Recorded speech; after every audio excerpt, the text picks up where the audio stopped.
Well, we're going to hear a lot more from the participants in those programs today, but just those short clips conveys the reach that these programs can have both geographically. You saw students from Afghanistan to Africa, and demographically, you saw the age range. And as such, they really represent the next logical extension in these times of breathtaking technological innovation of the face-to-face international exchange programs that are unquestionably one of the greatest success stories in our public diplomacy. And yet, despite impressive efforts to expand the numbers by the administration and Congress, currently less than 2% of Americans in higher ed are able to study abroad. And those who do go to Europe by a large margin instead of to regions where we need to get a lot smarter if we're going to get better at avoiding conflict. And in fact, just last week, we learned that the State Department had to put the brakes on the in-person youth exchanges program that we've had with Mali because of the dangers in that country. The world is not waiting. There is new urgency for us to maximize constructive cross-cultural engagement. People are connecting online more than ever before, but not always positively. Indeed, sometimes with disastrous consequences. Our public diplomacy leaders, who we are very fortunate to have joining us today, have enthusiastically embraced the new technology platforms with virtual town halls, Skype dialogues, lots of social media networking. So why do Exchange 2.0 programs continue to lag behind in the world of exchanges? Many believe that it is misconceptions around potential impact that most simply don't know if they can really be effective in shifting attitudes, which is why this is the focus for today's meeting, to look closely at both the potential impact of Exchange 2.0 programs and what we would need to do to scale them. I'm going to turn the podium over to our president in a moment. First, just a quick bit of housekeeping. We try to practice what we preach in terms of new media and global citizenship, and today's session will be streamed live. You can find it at usip.org, and if you're online, we've got multiple ways you can interact with the panelists and with each other. You'll see on our webcast page a chat box as well as a streaming Twitter discussion. You can participate via Twitter using our hashtag for the day, #Exchange20. And when we go to the Q&A session, I'm going to go to my colleague, Anand Varghese, down here, who will relay your questions to the panelists. So those of you online, we really want you to know you're a core part of the event. Please lean in. We'd also like to thank the State Department for carrying the live stream on their homepage as well and for live tweeting the event. And with that, let me hand the podium over to our president, Jim Marshall.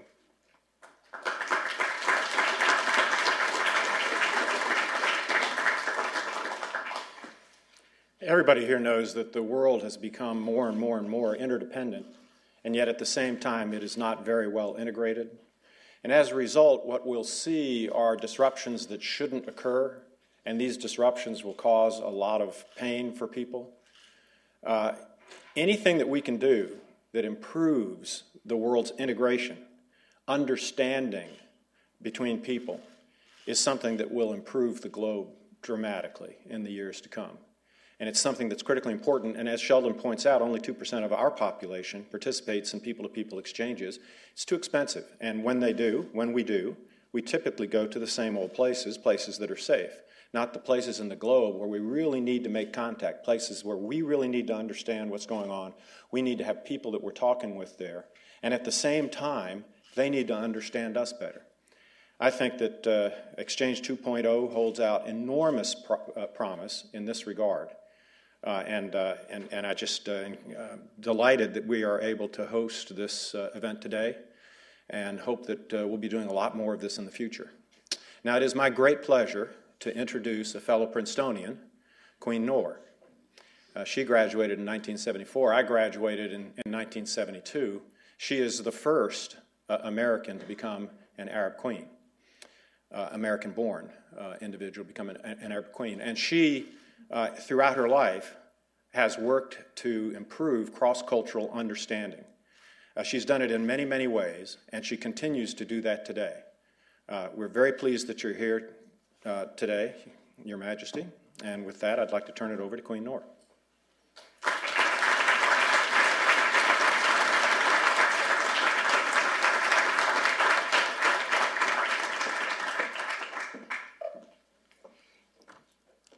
Good morning. Oh no, you're right. I came from the Middle East not too long ago, so I'm still a little bit confused. I do apologize. All right, I'll start again. Good afternoon, and to wherever we're live streaming, whatever time of the day it is a great privilege and also pleasure to join with you all today. I want to thank Congressman Marshall and Sheldon, the United States Institute of Peace, and the Exchange 2.0 Coalition for inviting me, and all of our fellow peace builders for inviting me to be here today.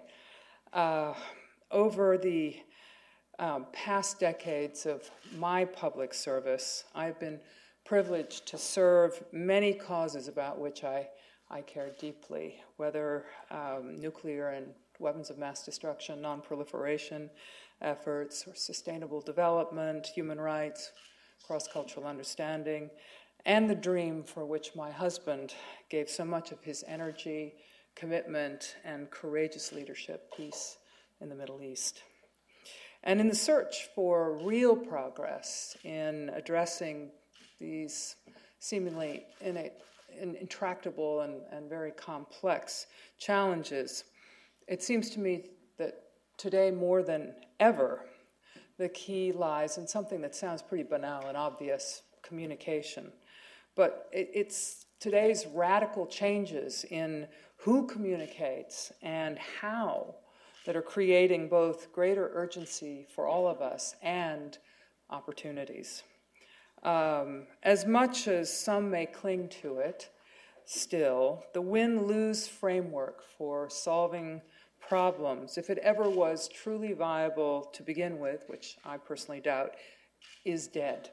In our truly interlocked and interdependent world, where every single challenge we face requires communication, negotiation, and collaboration across our diverse cultures and perspectives, the win-lose approach yields only lose-lose outcomes. On virtually every front, we are in this together, whether we like it or not. And so we must learn how to better understand and respect our differences while drawing upon that which we have in common to craft solutions to our shared problems that meet the basic needs and uphold the fundamental dignity of every single person. In today's world, it is no longer solely the political leaders and diplomats who set the course for how our societies and cultures relate to one another. There is now a much larger pool of influencers, and it is populated by bloggers, amateur video producers, religious leaders, outspoken commentators of all stripes, and countless others. Think with me about what these two realities of the modern world taken together signify. If we can only survive and thrive through collaborative problem solving, and if it is increasingly up to the common citizen, not just the practiced politician or trained diplomat, to influence whether our societies clash or cooperate, well, then we have a daunting challenge in front of us. We need to scale up the number and diversity of people worldwide, and we've seen an example of how that can be done, who have both the skills and the inclination to communicate constructively and collaborate practically across their differences. Unless you doubt me, I urge you to consider the alternative, because the world is not waiting for us. The common citizen is already serving as the ambassador, and too often with disastrous consequences. People all over the Muslim world know who Terry Jones is. A pastor in Florida with fewer than 50 congregants has become a lens through which millions of people are coming to know America. More recently, he has been joined by Nakula, an amateur videographer intent, like Jones, on inflaming hatred. As an American native, these are not the voices I want to see representing this country abroad. Meanwhile, the Muslim figures through whom millions of Americans have their first exposure to Islam are very, very rarely the learned figures and scholars revered and respected across the Muslim world. More often than not, they are the most radical and extreme voices of men like Osama bin Laden or Omar Abdul Rahman, the blind cleric who plotted the bombing of the World Trade Center in 1993. As a Muslim, these are not the voices I want representing my faith abroad. We cannot afford for these people to continue as the only de facto ambassadors of our societies to one another. And we cannot rely on connections between elites alone to build and maintain the peace between our societies. We cannot afford to wait for a complete breakdown in international relations in order to make a breakthrough to a more peaceful world. Whether you care about public diplomacy, international education, or simply want to live in a more peaceful world, I can assure you we will not have peace until we inculcate what it takes to build peace into the hearts and minds of a vastly larger and more diverse number of people around the world. Again, I think the film clip said it much better than I can. Unfortunately, despite the valiant efforts of so many in this room, physical exchange programs still engage less than 2% of our populations, and the vast majority of those do not choose to exchange with societies and cultures with which our biggest misunderstandings and tensions lie. The good news is that we have the means at our disposal to meet this challenge head on, and that gives us a unique opportunity. The unprecedented connectivity enabled by the internet, connectivity that, while not yet universal, is expanding and becoming more dense with every passing day, makes something extraordinary eminently possible. With these communications tools at our disposal, it is now within our power to take as great a stride towards cross-cultural respect, cooperation, and peace as we have ever taken at any other moment in history. But to seize this opportunity, we cannot rely on connections alone. The explosive growth of Facebook, Twitter, and other online networks is an extraordinary thing, but connection alone assures us nothing. After all, it is these same means of communication and connection that extremists exploit to take messages of hate global. No, the challenge is in scaling up connections with respect, connections that foster the attitudes and develop the skills with which a more peaceful world can be built. And this is why I'm so heartened by our meeting today.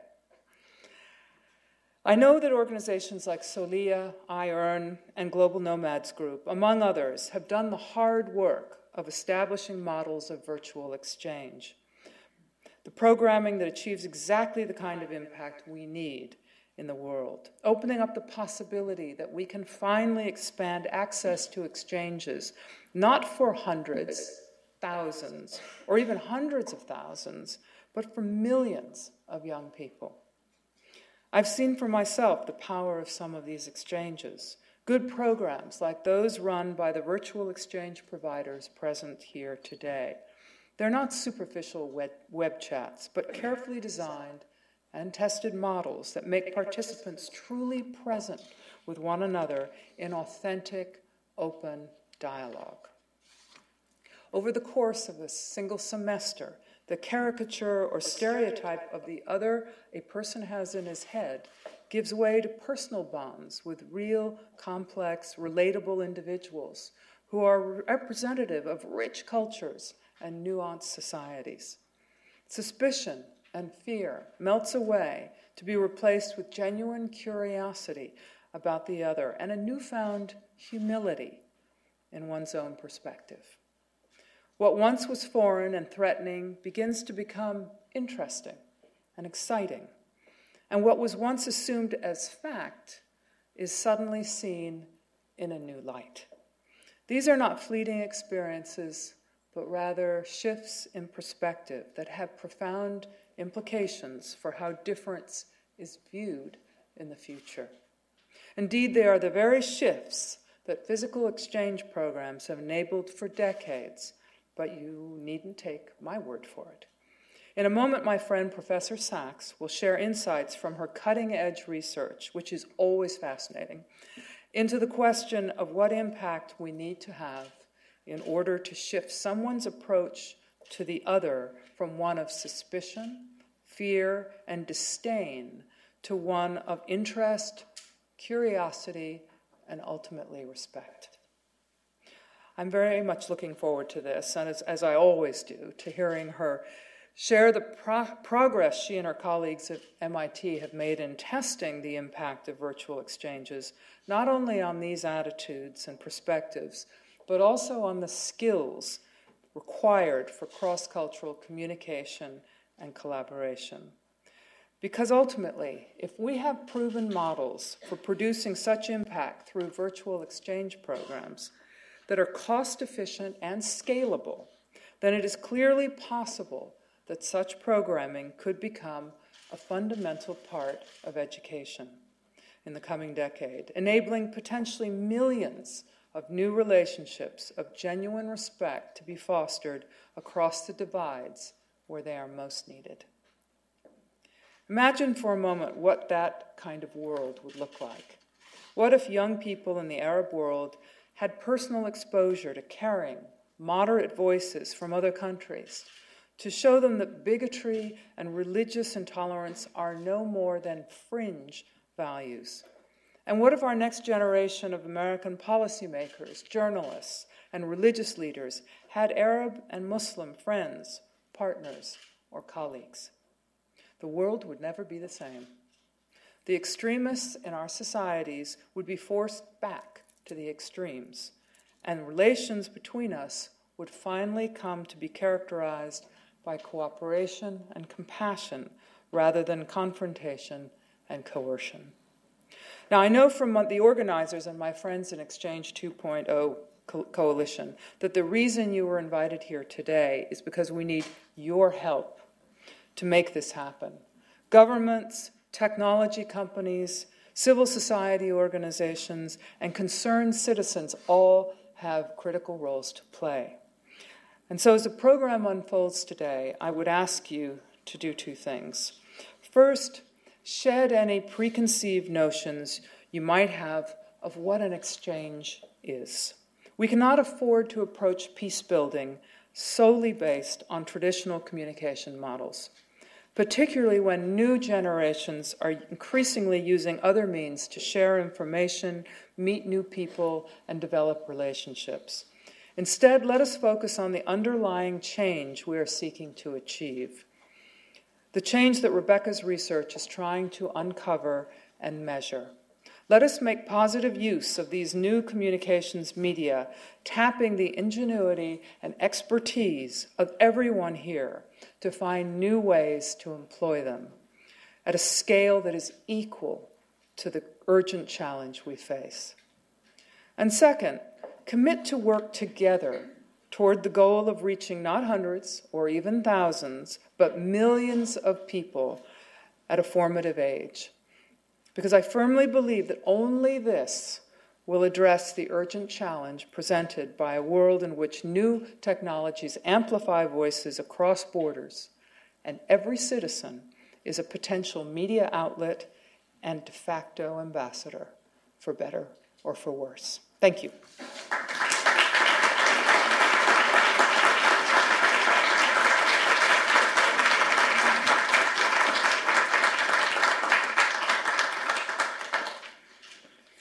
Thank you very much, Your Majesty. You've sounded the call to action loud and clear, setting the stage perfectly, I think, for the rest of the program and especially for our next speaker. As I said earlier, we believe one of the reasons that Exchange 2.0 programs have not received the attention nor the resources they should has been misperceptions around their potential impact. Most people simply don't know how effective they can be, and they wonder, rightfully so, can web-based international cross-cultural exchanges really foster meaningful dialogue, shift attitudes, and build the skills that are needed in today's interconnected world? So to help us answer this really important question, we've brought to Washington Rebecca Sachs, who you've just heard the Queen mention. Rebecca Sachs is a very talented neuroscientist who's been doing pioneering research in her lab at the Department of Brain and Cognitive Sciences at MIT on just this issue. Rebecca's full bio is in the printed materials you have, fortunately, because I couldn't do it justice in just a few lines.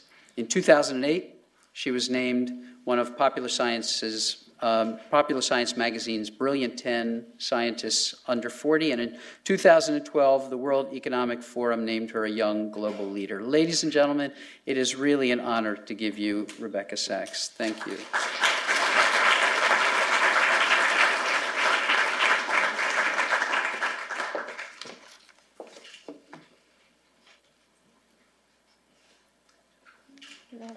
Slides in a second. Well, it's totally an honor and a pleasure to be here. In my normal life, I'm a neuroscientist. I study the function of the healthy human brain. For example, that's my brain. It looks fine. And my work is normally looking at the aspects of human cognitive function that makes human beings unique. Our capacity for thinking about other people, for communicating in language, and for making moral judgments. So in my lab, we typically study how these brain regions function in a population we call typical human adults. They're MIT undergraduates. So what am I doing here? A few years ago, when I first met the people who work at Celia, I saw an opportunity to use science not only to ask what I think are some of the deepest questions about the nature of the mind, but also to use that science to make an impact on some of the most important questions and challenges that our society faces. And so I got involved in the science of Exchange 2.0. This is all research I'm doing with a colleague, Emile Bruno. As we've heard already, and as we will continue to hear in today's panel, it is already clear that Exchange 2.0 is cheaper than real exchange and is becoming technically feasible with the incredible expansion of the web. So the question that I came here to talk about is, okay, it's cheap and it's feasible, but is it effective? And this is where I see the key role of science is in testing this question. So how should we figure out whether Exchange 2.0 is effective?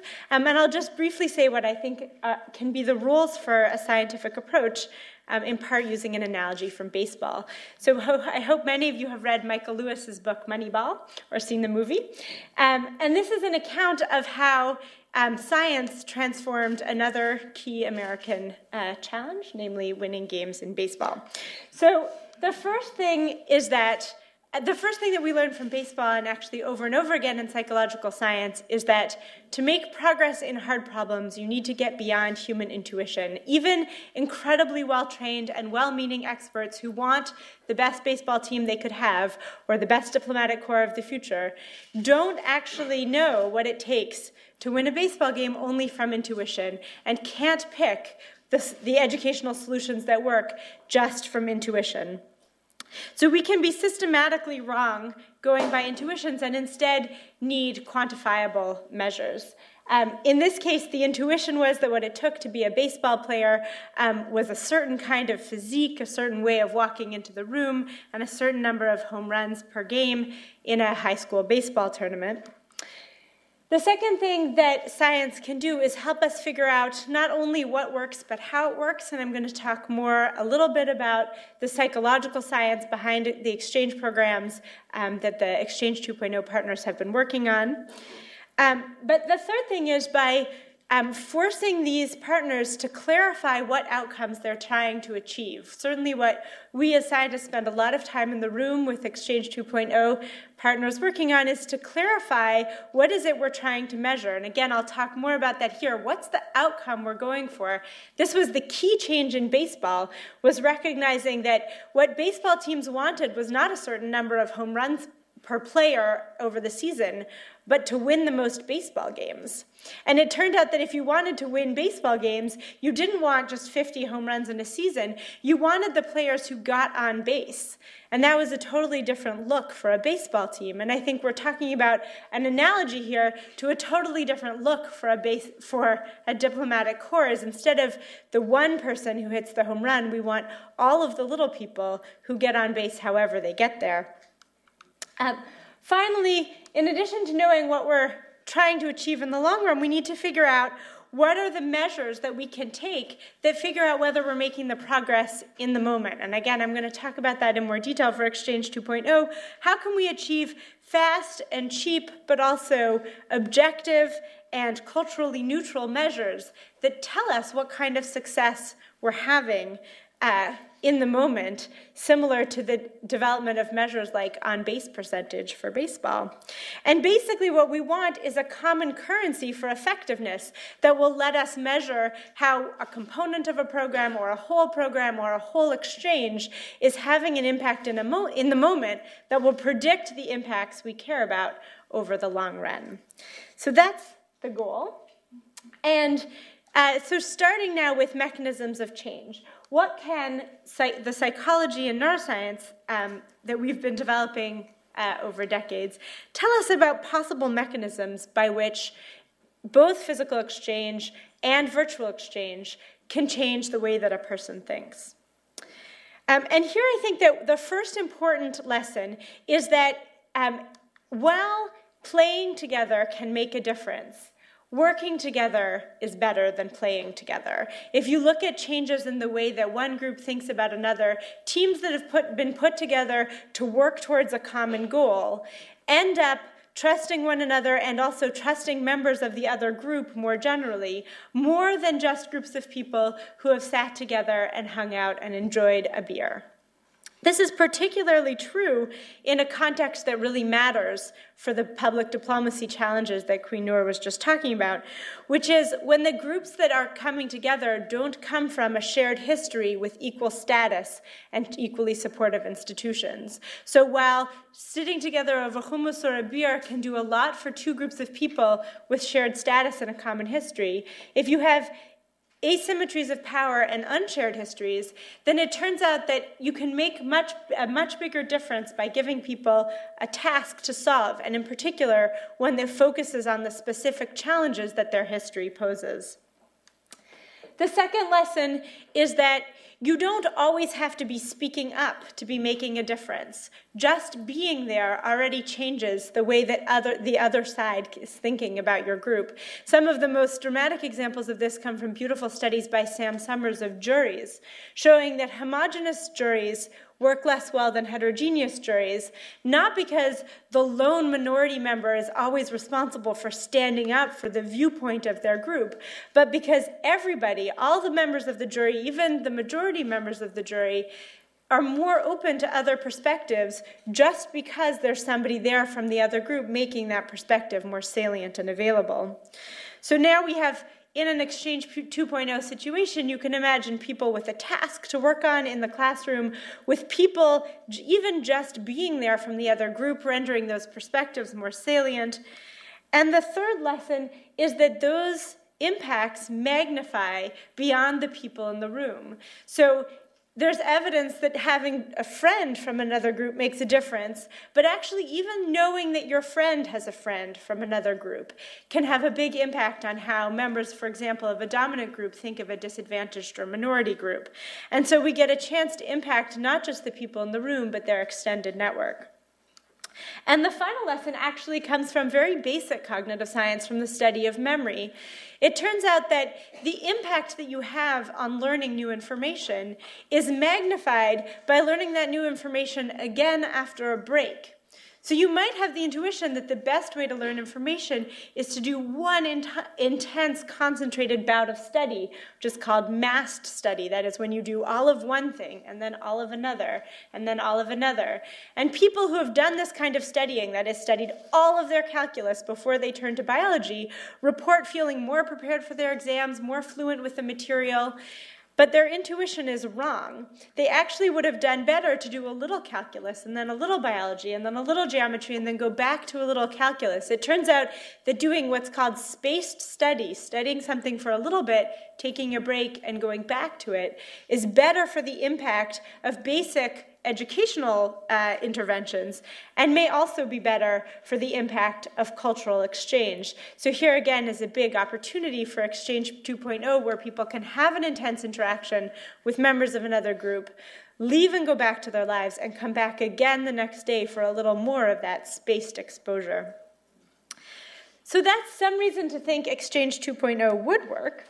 But now what we want to know is, well, how can we measure whether it does work and how its impact compares to those of other kinds of educational and exchange programs?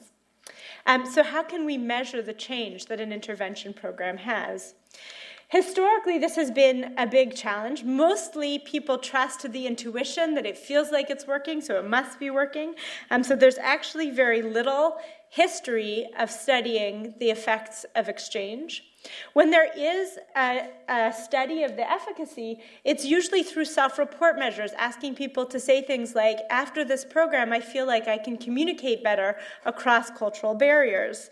And there's a lot of problems with self-report measures. For example, imagine if that's how you staffed your baseball team. Or if that's how you figured out how good kids were at math. You ask them, I feel comfortable with math problems. Of course, what we want is for the kids to do the math, not to tell us how they feel about it. And similarly, we want measures that assess effectiveness by having kids do the cross-cultural activities that we're trying to change them for. There's actually even a perverse side of asking people how good they are at cultural exchange that comes from something Queen Noor just mentioned. One thing we want exchange to train is humility.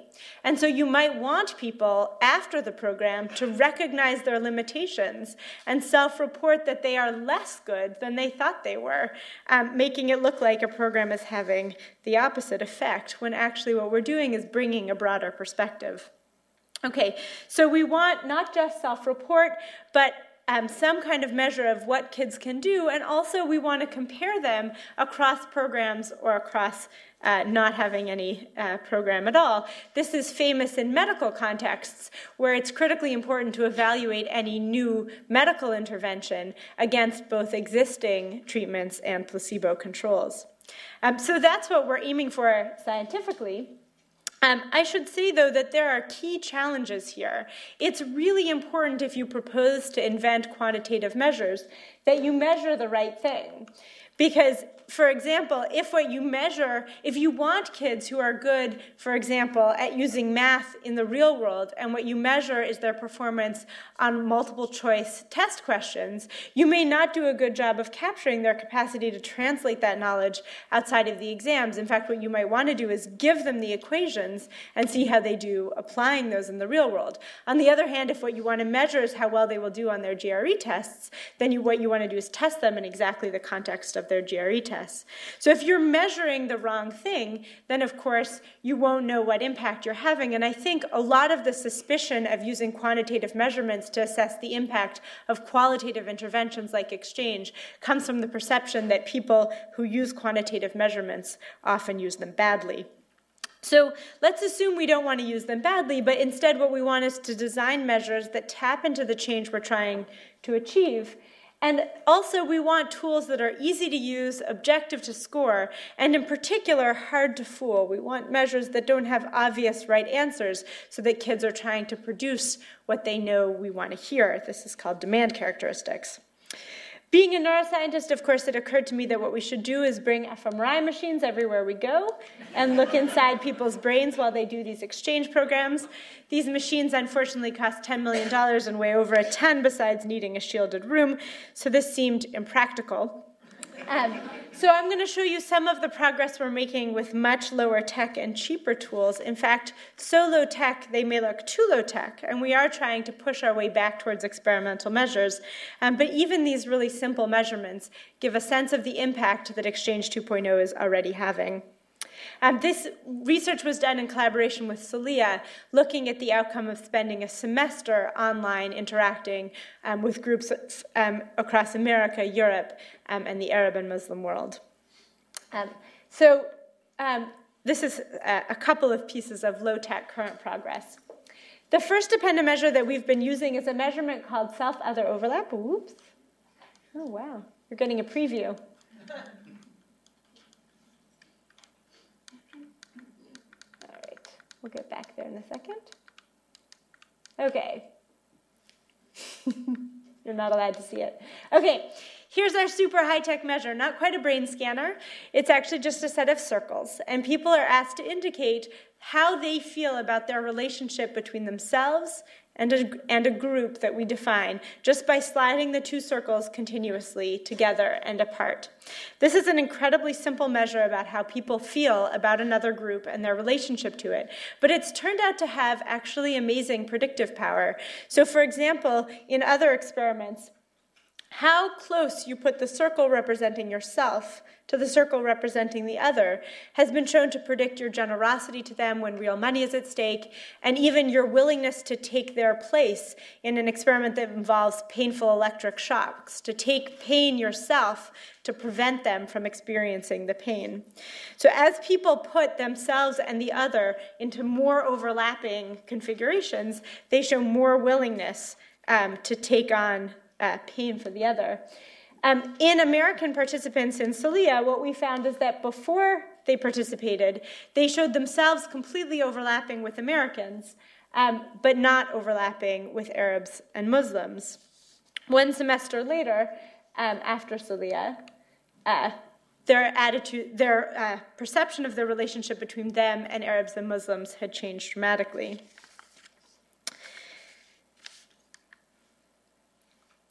Showing self-other overlap is probably really important in American participants, but there's reason to believe that that's actually not what we should be going for in the Arab and Muslim participants in the same exchange. And actually a really important lesson of the science of conflict and intergroup interactions is that although it's extremely tempting, in asymmetric interactions between groups with asymmetric histories and powers, it's not a good idea to try to do the same thing for both groups initially. In fact, the two or more groups will come to the situation with very different needs. And imposing symmetry can be the worst thing that a well-intended intervention can do. Some of this evidence comes from research we conducted in the most miniature Exchange 2.0 intervention ever done.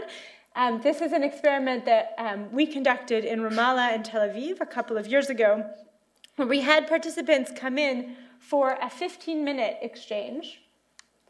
There's our participants. So they had a 15-minute dialogue-based interaction using a Skype video chat, before and after which we could measure their attitudes towards the outgroup. So again, this is a micro example of a much broader exchange program. The key thing here is that we were trying to do dialogue in a petri dish where we isolated one tiny component of a dialogue. And in this case, what we did is assign people to two asymmetric roles. One person was assigned to talk about their life experiences, how that affected them psychologically, the experiences that they had and that their group had. The other person was assigned to the listener role and was instructed to just hear what the speaker was saying and summarize it as best they could in their own words. The participants were young adults living in Tel Aviv and Ramallah for whom physical exchange is basically impossible. It's illegal for them to talk to each other directly in one place. And so the opportunity to bring them together over Skype was a real chance. One of the things that we wanted to know is how did the attitudes of each group towards the other group change depending on the role we put them in compared to a control condition in which they didn't get a chance to interact. For Israeli participants, we found something similar to what had been reported in the literature before, which is that taking the other side's perspective, taking the chance to hear what they're saying and reflect on it and say it back in their own words, created a positive change in their attitudes towards Palestinians more broadly. Interestingly, we saw a really different pattern in the Palestinians. It was those Palestinians who had the chance to talk to the Israelis and specifically to feel heard, to have the Israelis say back to them what they had just said, who showed the most positive change in attitudes. And actually being asked to listen to an Israeli didn't have any positive effect at all.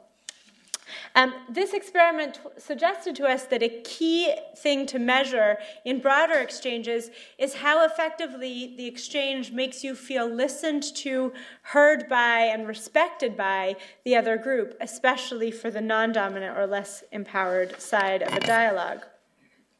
And so we've been measuring this again in CELIA using still just a simple survey question. Here we've asked Arab participants in the CELIA program, Arab and Muslim participants, how they feel about the statement, when there's a conflict, Americans listen to my views, to my perspectives. And what I'm going to show you is the change in that from before CELIA to after CELIA. And what we found is significant positive change. This is 14 points on a 100-point scale, so significant positive change in their perception that they are listened to. And the same thing when we asked whether the average American respects Arab and Muslim culture. Again, a significant positive change. Another key thing that we've been measuring, which also comes from psychological research, is the perception of the other side as biased or irrational. This comes from really important work done at Princeton by Emily Pronin, showing that once a dialogue starts, or a conflict starts, there's a real danger of that dialogue actually sending the groups off in the wrong direction. This was, again, just highlighted by Queen Noor, that it's one thing to get people talking, but that can easily polarize the two sides into an increasing cycle of conflict. Emily Pronin has shown that this cycle occurs because when two groups start initially disagreeing or somewhat polarized, the perception of the disagreement promotes the perception of the other side as irrational or biased, that their views must come not from a careful consideration of facts, but from self-interest and ideology. And the perception that their views are irrational and biased encourages people to prefer, in the next move, to choose coercive or violent modes of interaction over rational dialogue or argument.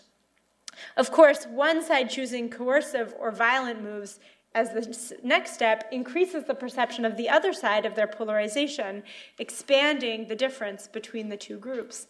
And so a key role that exchange and dialogue ought to play is to try to put the brakes on this cycle, putting a wedge in the perception of the other group as biased and irrational. And so a key thing that we've been measuring is the perception of the other group as biased, as opposed to forming their views based on careful considerations of the facts. And again, we're finding significant positive change from the CELIA program on that measure. Okay, so that's the survey measures that we've been using. But now I'm just going to tell you a little bit about a new project. I don't have any results from this yet. It's just under works, but I'm very excited about it. In part because surveys, as I said, are a little bit dangerous. There seems like there's an obvious right answer. Participants are motivated to say they've had a positive experience.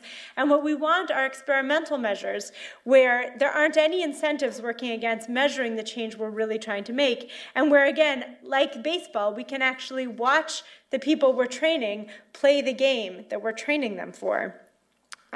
So I'm going to give you a little IQ test that you can all try to do right now in your heads, see how you're doing. So try to mentally rotate these triangles and put them into a square. Anybody got it yet? Okay, so a key thing about this task is that individuals can do this. You can rotate the triangles mentally until they all form a square together. But if I put you in a group of 3 or 4 people to do this job, then there's 2 key things. One is that you do better than any one person alone. And the other thing is that your group's performance is not predicted by how smart the smartest person in the group is. It's not even related to how smart the smartest person in the group is. It's related to how good the group is at communicating and interacting. In case you haven't got it yet, here's the solution.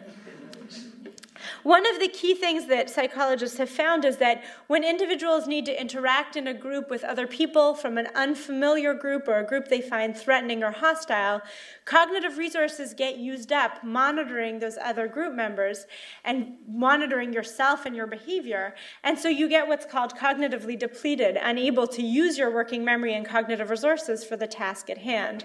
And so what we're working on right now is testing whether indeed this task picks up on the initial costs of working across boundaries with people you're frightened of or unfamiliar with, and then whether we can show that one of the benefits of exchange is speeding back up your performance so that a group made up of both American and Arab teenagers would again outperform the smartest member of that group on collective intelligence tests like this. So just to conclude, where are we going? What we're hoping for in terms of the science of virtual exchange is to develop a whole set of easy-to-use and hard-to-fool objective measures of the kind of change that we're trying to create. Tools that can be used by anyone, ideally in a gold standard scientific design to measure both short and long-term impact. So using random assignment, control groups, and blind administration. These are the standards for evaluating the efficacy of a new drug, and so we think they should be the standards for evaluating the efficacy of a new intervention. Of course, that depends on our being able to develop the tools that measure the right thing. As soon as we have them, we would like these tools to be shared as freely as possible across all of the participants, not only in Exchange 2.0, but also in physical exchange, so that we can directly assess both the short and the long-term impact of all of these different kinds of tools, not only operating separately, but how they potentiate each other's impact when used together. And ideally, what we will have eventually is a common currency of the impact that exchange is having, both on the participants and on broader societies. Thank you.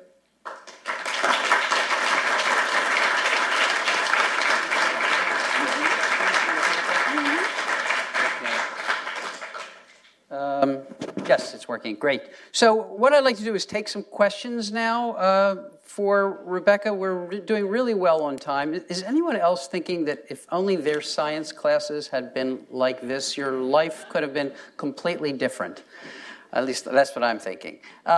Okay, so we're going to take some questions. And I know that we also have in the room a lot of experts, meaning a lot of teachers who have done these kinds of programs. And I'd love to hear from you all on what you're taking away from some of the things that Rebecca has talked about. So raise your hands when you all would like to speak as well. Okay, we've got questions down here. You want to bring? Here. I'm glad you thought that, Sheldon. I thought I was at a huge disadvantage bringing graphs to the Institute. Come on over here. Come on over here. Thanks. Hi, Sheldon, and thanks so much, Rebecca. I'm Cynthia Schneider, and I've been lucky to have Celia in my class for like 5 years now, in my diplomacy and culture class at Georgetown. And I'm going to give maybe a slightly more human size of measurement to this. I make kind of the motto of the class, which I think Celia has contributed so much to. That's something the Nigerian novelist Wole Soyinka said. Culture humanizes what politics demonizes. And what I see happening with my students, which you alluded to, is the introduction of nuance and gray in a very black and white world. And I see it also in I'm not allowed to listen, so I don't really see this, but I hear about it happening with the students that they interact with from the Middle East. Now, students at Georgetown are pretty sophisticated, and they go to school in an international environment. So you might say, what can they really learn? Well, let me tell you, it is a shock when they have a conversation with people who insist that al-Qaeda was not responsible for September 11th. But then conversely, the people on the other side have a real shock when they talk to someone who either actually suffered the loss of a family member or knows someone who did. So, what they ultimately get to is not, I'm right, you're right. What they ultimately get to is, why are you saying that? What is behind that belief? And so what Celia enables the students to do is to get beyond the news, to really understand each other as people. And I just have to emphasize, I really think the experiences they have talking about what they did over the weekend are just as important as the other experiences, because then they really discover how much they have in common. But then a question might be, okay, but so how long does this really last? It's a one-semester experience. Well, I would say in one of the earlier semester, 2 students met in that class and experienced dialogue in that class, and then went on to found an NGO that works with Palestinian youth in refugee camps every summer, called Inspire Dreams Palestine. And I think it was that experience of the impact of turning up, of them turning up and being there every year in Salia, that had a strong impact. But the most impressive impact I actually just heard about recently, when I had an email from a student who, I'm embarrassed to say, I couldn't actually totally remember, but he took the class 5 years ago, and he was writing me from Australia, where he was engaged in the health industry, and he had just seen an article I'd written on CNN, and so responded and said, that's interesting that you're writing about Egypt. I am going to Egypt next week. I am giving up my job. I am going to Egypt to study Arabic, because I really feel I have to do something about this kind of problem in the world. And I'm going to study Arabic with the mother of my Salia partner. 5 years later. So that's one example, but that's pretty profound. And I would just, about these kinds of exchanges, I would just make the analogy with another field I used to work in, which was museums. And in museums, when the advent of online collections came, many of us said, oh, but you can't put the collections online. You have to go see the real thing in the museum. This will ruin museums. But of course, we were wrong, because it had the opposite effect. First of all, it was democratic, so everybody could see these great masterpieces. But secondly, it attracted people to museums. And I think that's what virtual exchange does. It doesn't diminish people-to-people contact. It increases it because people want to go.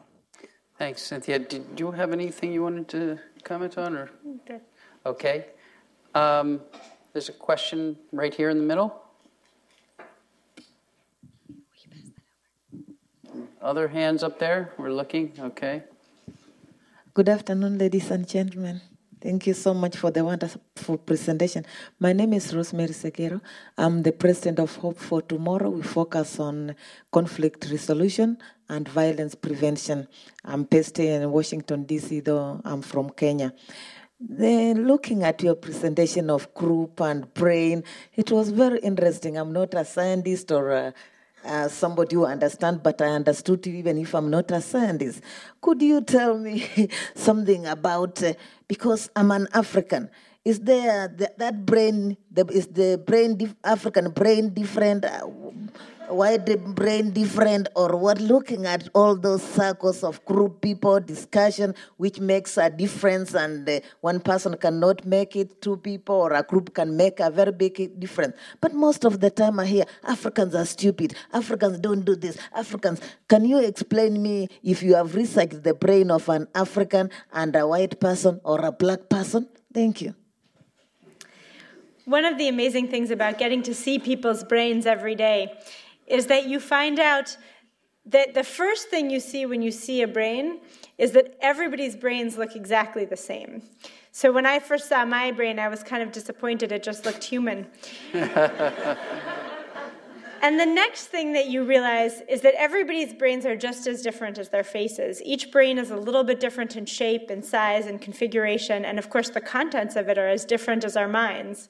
And so the second thing you feel when you look at the human brain is, wow, each brain is unique. Each brain is so different. And the third thing you think when you see the human brain is that underneath that, the brains are actually the same again. And it's the third realization, not the first time when they seem the same superficially, but the third one, where you realize the ways in which they're the same even underneath the unique individual differences, that I think is part of why neuroscience can be as humanizing as seeing Earth from the moon. Okay, we'll take one more right here in the middle. Then I want to hear from some of the other teachers who are here that I know are in some of the other programs. Hi, my name is Mindy Reiser. I'm vice president of an NGO called Global Peace Services, and I used to work for the Fulbright program, people-to-people exchange all over the world. One of the challenges is the sustainability. Seeds of Peace, as some of the folks in this room know, has really tried to do this, but the challenge is when folks go back home and the intervening political struggles and the family pressures. So it really takes a lot of ongoing support in the countries these people come from for this friendship, for these beginnings to continue. And I wonder what thoughts you have on that. There's been a lot of research on people-to-people exchange over the years, and the intervening variables when people get back are really critical. Yeah, absolutely. So actually, when we started this project, the first group we were looking to collaborate with was Seeds of Peace, but they wouldn't have us, and Celia would.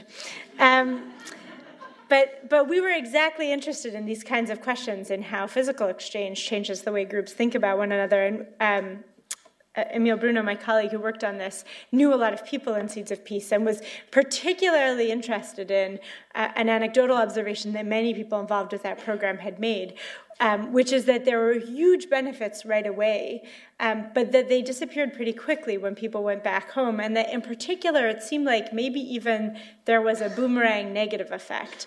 That many people reported having experienced feeling betrayed, that when they got back to their home situations, especially Palestinian participants, when things got bad, the new friends that they had made in the program where everything had seemed so wonderful and easy didn't show up when it was hard and didn't show up when they felt really embattled and that something was at stake.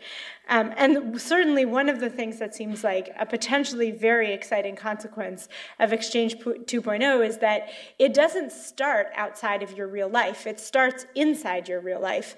And so there isn't as much of a danger, hopefully, that you go back to your real life and leave it all behind like summer camp.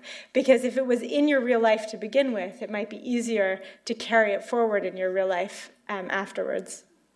I think we have a teacher from iEarn here who can speak about the experience of your Exchange 2.0 experience.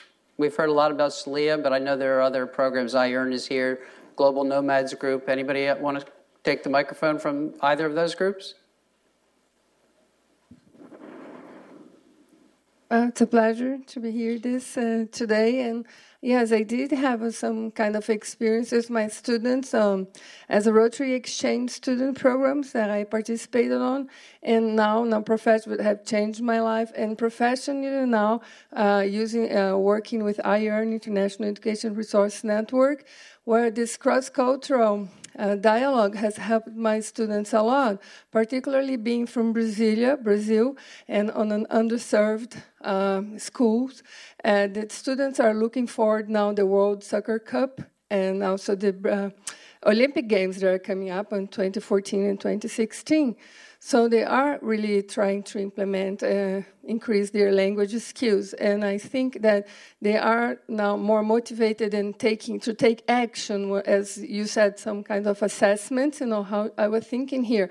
The assessment I could see from my students that I could feel was like they want to take action. They are becoming more aware of their reality and seeing it worldwide too, and having this cross-cultural communication. And so I really hope it does continues a lot and that we have the enforcement of that. Hi, my name is Heather O'Brien. I teach 9th grade in Columbia Heights here in DC. And due to the recent happenings in Pakistan with Malala, the 14-year-old girl who was shot last week, we're going to be actually working with iEarn Pakistan to initiate conversations with some of the 9th graders over there and how they're feeling. And the biggest impact that it's having, that I predict it's going to have on my students is, this is just a headline that they would have maybe not even seen or been able to discuss, have conversations about, but putting faces to names and faces to a country, it's really going to force them to think critically about, how the world is working with their peers in other countries and the impact of education on these students. And I'm really excited to have those conversations this week, actually. Thank you. Can you respond to that? Yes. Just to say that another line of research that we've been doing in our lab has been looking at loss of empathy between people who feel like they're from competing or conflicting groups. And one of the things that we think we're finding is that putting a name on somebody from another group or a face a physical face, goes a little way to bridging the gap, but actually it makes a huge difference to give that other side a mind. And so the difference between knowing the name or the face of somebody in another culture and knowing about their hopes and plans and aspirations is huge in terms of the impact on their empathy for the suffering of members of other groups. So exactly what we would predict from the data we've had in our lab is that kids who've had a chance to think about kids in Afghanistan or Pakistan, what they want to be when they grow up, or where they want to live, or what they want to study in school next year, just thinking about them as people with plans and hopes is exactly what it takes to reduce the difference in the empathy they would feel if it was a kid at home or a kid far away who was shot. Yeah, did I see a hand up in that top corner over there? Oh, sorry, right there. Beg your pardon.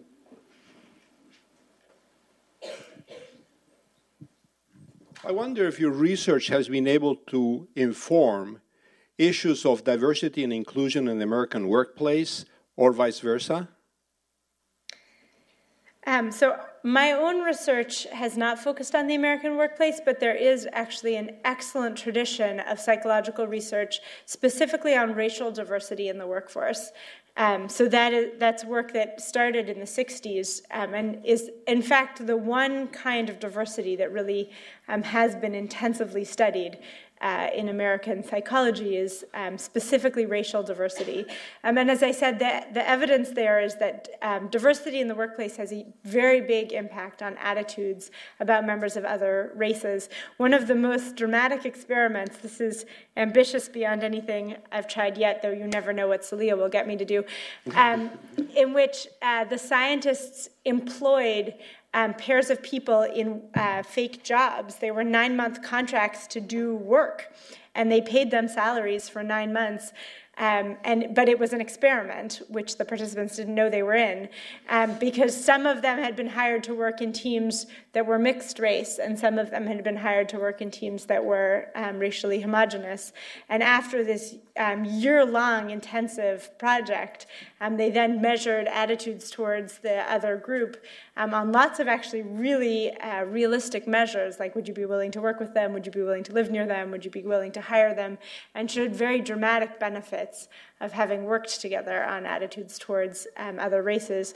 And this is anecdotally similar to what people observed in the military when the military was integrated.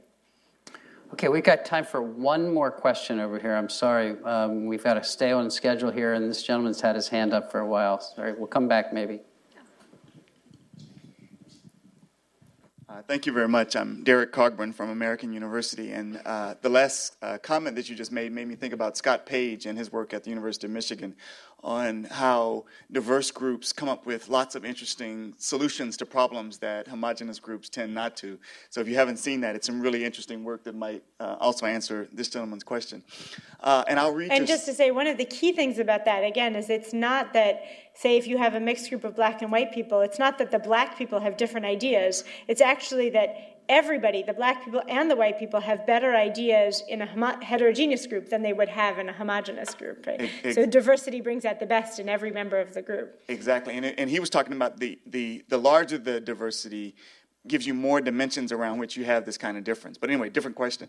So I'll read your study, but I'm very interested in the way you're employing these new models to measure concepts within these virtual teams. So could you talk a little bit more about how specifically, how are you, getting them to sort of pull those circles together and, given that the teams are geographically distributed? Thanks, yeah. It's always the most fun to be asked about your newest experiments. Since we haven't even done this yet, this is the best time. Nothing hasn't worked. So we have a bunch of projects in mind that are based on models of how cognition is affected by feeling under load. So actually, this has been studied for the last 25 years in lots of other contexts.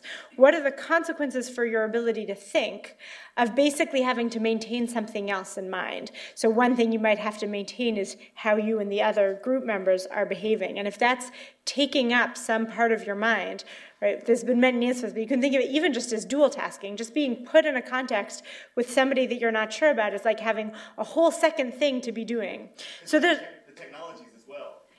So the technology is independent. So what we have them, the way that these tasks work is, at the moment, you sign up online, whether it's through Celia or actually just online through the Turk or however, and you're assigned to a group of people. They're all strangers. And you have a task to do together. And the task is designed so that verbal communication isn't useful, but teamwork is necessary. So one of them is actually just a memory game, right? Each of us gets a turn to click something, turn it over, and click another thing and see if they match. And there's a whole bunch of cards on the board. And what we're trying to do is go as fast as possible to find all of the matches together as a group. Well, the key thing is, if part of my mind is monitoring, thinking, that's an Arab, that's an Arab, that's an Arab, I won't be as good at holding in mind the 17 different cards that I've already seen to remember where the match is when I now flip one over.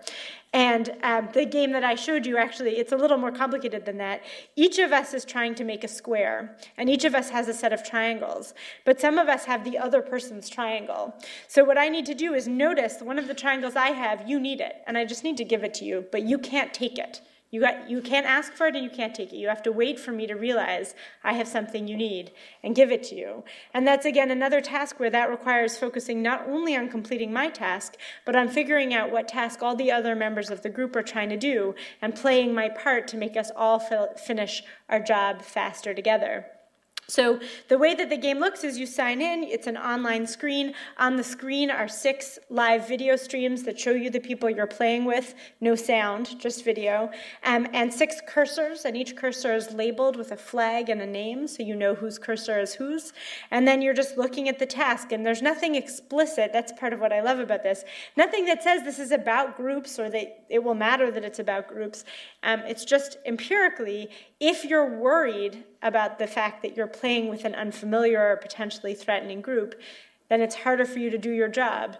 And the idea is, hopefully, becoming a more fluent and familiar and confident interactor across cultural boundaries will make you able to do your job, able to collaborate as a team without paying the cost of monitoring across these cultural barriers. Thank you, Rebecca. Shall we? Thank you so much. That was awesome. Okay. Listen, I want to close out this session by giving the last word to a professor in Egypt. We've got the Undersecretary of State here. We want to move directly to her remarks. We're very fortunate to have her here. But I think we should have Professor Usama Madani, who is at Menufia University, which is a public university in about an hour-and-a-half drive north of Cairo, have the last word, because we couldn't get him, the time difference made it inconvenient to have him stay up for this, but he did send us this video clip, and I do think that you'll find it fascinating. Let me say the demographic of students at that university is very representative of the Egyptian population, and in fact, this is the region where both Mohammed Atta, you'll recall from the mastermind of the 9/11 attacks, and Hosni Mubarak grew up in this region. So if you can roll that video, and then it's a short video. For 10 years, I have been doing several activities to expose students to the outside world. And in each of these attempts, I have found that in each time I do this, it takes a day, it takes 2 days, and then the event is completed. By 1 week, these students regress again to their normal state of minds. This continued until 3 years ago, when by chance, by sheer chance, we got in touch with Sulia's Connect program. I introduced it to my students, and at once they were enthusiastic because this is an opportunity for them. I had a couple of junior staff members to help me do this, and we organized the first semester. They started like the first 2 weeks in exactly the same way as the events in which I organize, the attack. And if they are attacked, they close the shell around themselves, they protect themselves.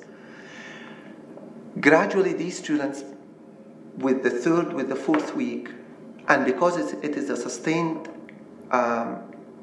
program, 1 session a week, every week, gradually I began to sense something changing within these students. At first they came to me and they said, we have a couple of students who are not good students. They are bad. They keep saying things. They keep saying things which are against Islam, which is against the Arab world. But then later on, they began to learn, and then 2 weeks later, they began telling me that we have students who are of a Jewish background. What a disaster. Can you imagine this? A Jew, me talking to a Jew? He's going to probably now call Israel so that they can attack us. This is how sometimes they function, how their mindset is set. By the middle of the program, I found them talking about these Jews actually sharing their common belief, telling them that the Palestinians need a state just as desperately as Israel does, and that to guarantee the safety of Israel, we need a state for Palestine to exist. Now, these ideas did not exist in our students' minds. They only have one, they think in black and white when it comes to this. It's either Israel or Palestine.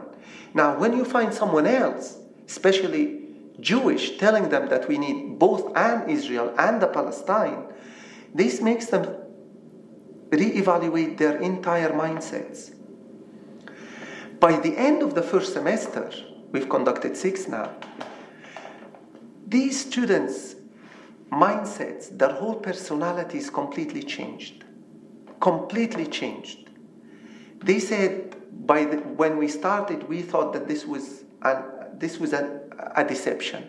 We were deceived into talking to students who are actually playing a game with us. But gradually we found that these students are flesh and blood, that these students have their own fears, have their own preconceptions about us. They thought that we were there lurking in the dark to attack them. They discovered that the fear does not only exist in them, it exists also with the other. And this is what made them revise their entire personalities.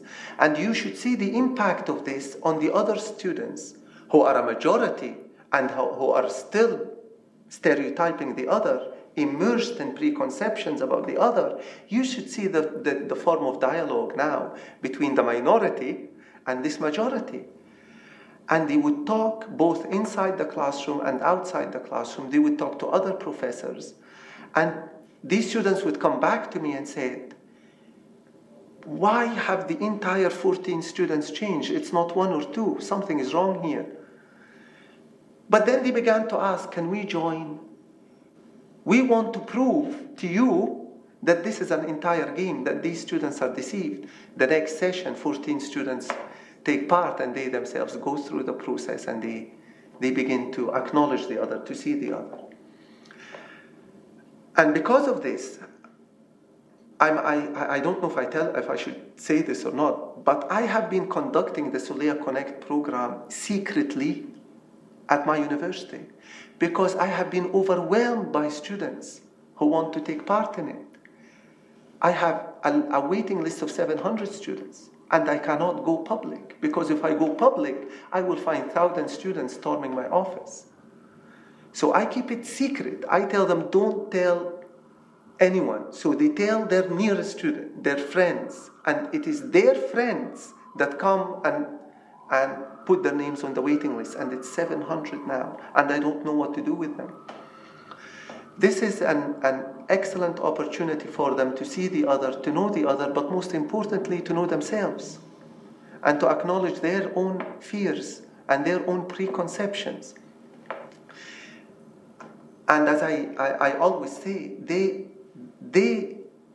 participants themselves have told me that, do you know what? And at the end, there are no bridges that need to be built between us and these other students and the other and the West. The bridges are there. But these types of programs makes us walk and meet somewhere in the middle. This program has provided a middle ground for us to connect and talk to each other. We don't need to build a bridge. He is, after all, like me. So it has been an excellent opportunity, which I hope we can maintain and support in the future.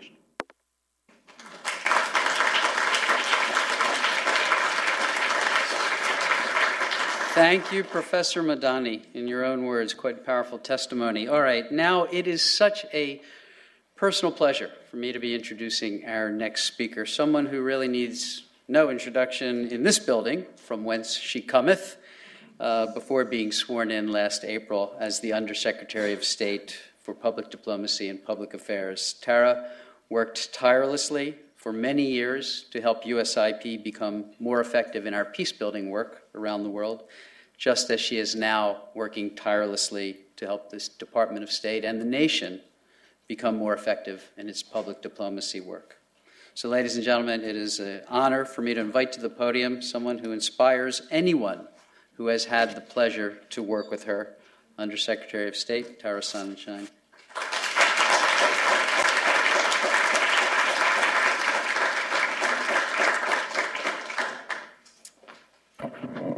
Wow, what an honor to be in this building. It's sort of like coming home to your grade school after you've graduated, but it looks big. I want to acknowledge some wonderful people here today, friends and colleagues. George Moose, I saw someplace. Sheldon, thank you. Queen Noor, Tony Verstandig, Cynthia Schneider, so many colleagues and friends. Before I deliver the remarks, I was so moved. How many of you were so moved by Rebecca's research? I was. I found myself so delighted that my brain was not up there, because it would look all overstuffed and chaotic. But I also found myself reflecting on a certain word that came up in her research. It's this word, listening. What a powerful word. And I'll tell you one quick story about listening, but you have to listen really carefully. I went to work for Ted Koppel in ABC News Nightline in the 1980s, and it was a show that put people of, let's say, divergent views on the same program. And so it required a lot of listening, which in television is not a natural suit. But I remember my very first night booking guests for Nightline, and I was eager to please, and I wrote up my biographies for the anchorman of the guests, and I suggested some questions that Mr. Koppel should ask. I will never forget. He looked, and he read it, and he tossed the document aside. I was horrified. And he said, "How do you know what questions I'm going to ask if I haven't heard the answers the guests are going to give?" Think about it. What he was saying is we don't always know where a conversation is going to go. And if we have a preconceived agenda, a fundamental notion of where this conversation is going to go, we might miss the chance to be off track. So with that, let me get my specs and go on track. I know very well, because I was sitting in the front row back in April of 2011 when my predecessor, Judith McHale, stood in this very spot and talked about this very issue. That made me a little nervous when the invitation came. Because as Undersecretary McHale said back then, working through government-to-government channels is no longer enough. If we want our people-to-people exchanges to remain central to the public diplomacy engagement, we have to open new lines. We have to communicate government to people and people to more people. And one of the best ways she correctly said was to leverage conversations through social media and connective technologies. So I didn't want to come here and not give you a good progress report on what's been done. But let me first say, and some will agree with me, some may not, that I do not think virtual and physical is a zero-sum game. I do not think we are really talking about fully replacing traditional face-to-face interactions and exchanges with only digital relationships. Because no matter how evolved our technology becomes, there is no substitute fully and always and everywhere for that student sitting across the table with somebody else from another country. And I would encourage that we also look at the research about physical contact, what it means for someone to get a handshake, a hug, or just a shared meal. Nor are we suggesting that every student in the world can avail themselves of online connectivity and virtual exchange. But there is room where we can for both, virtual and physical, leveraging one another in powerful ways. Exchange 2.0 is combining the cutting-edge new with the traditional, increasing the bandwidth of diplomacy, and what I call a win-win 2.0. The truth is, we really can't afford not to do both, because more and more people converse, operate, trade, invest, interact, and do groundbreaking activity online. And social media is often the central tool. So yes, teleconferencing, Skype conversations between friends, associates, entrepreneurs should become commonplace. And we do have to try to make the accessibility commonplace. Right now, as we sit here with our mobile devices, and thank you for not using them at this moment, but there are 6 billion mobile devices in circulation. So if we don't get in the arena, we, the State Department and others, we would simply become irrelevant. More importantly, we would lose the chance to help citizens become relevant and empowered and enlivened and uplifted and support their most positive, most productive, and yes, most peaceful aspirations. So by harnessing social media, we will deepen the impact and quality of our public diplomacy, and we can reach people who need it most. And I'm talking about those who are hampered by geographic challenge and political constraint. There are people out there yearning for interaction. There is no way we can have direct contact and in-person experiences with even a small fraction.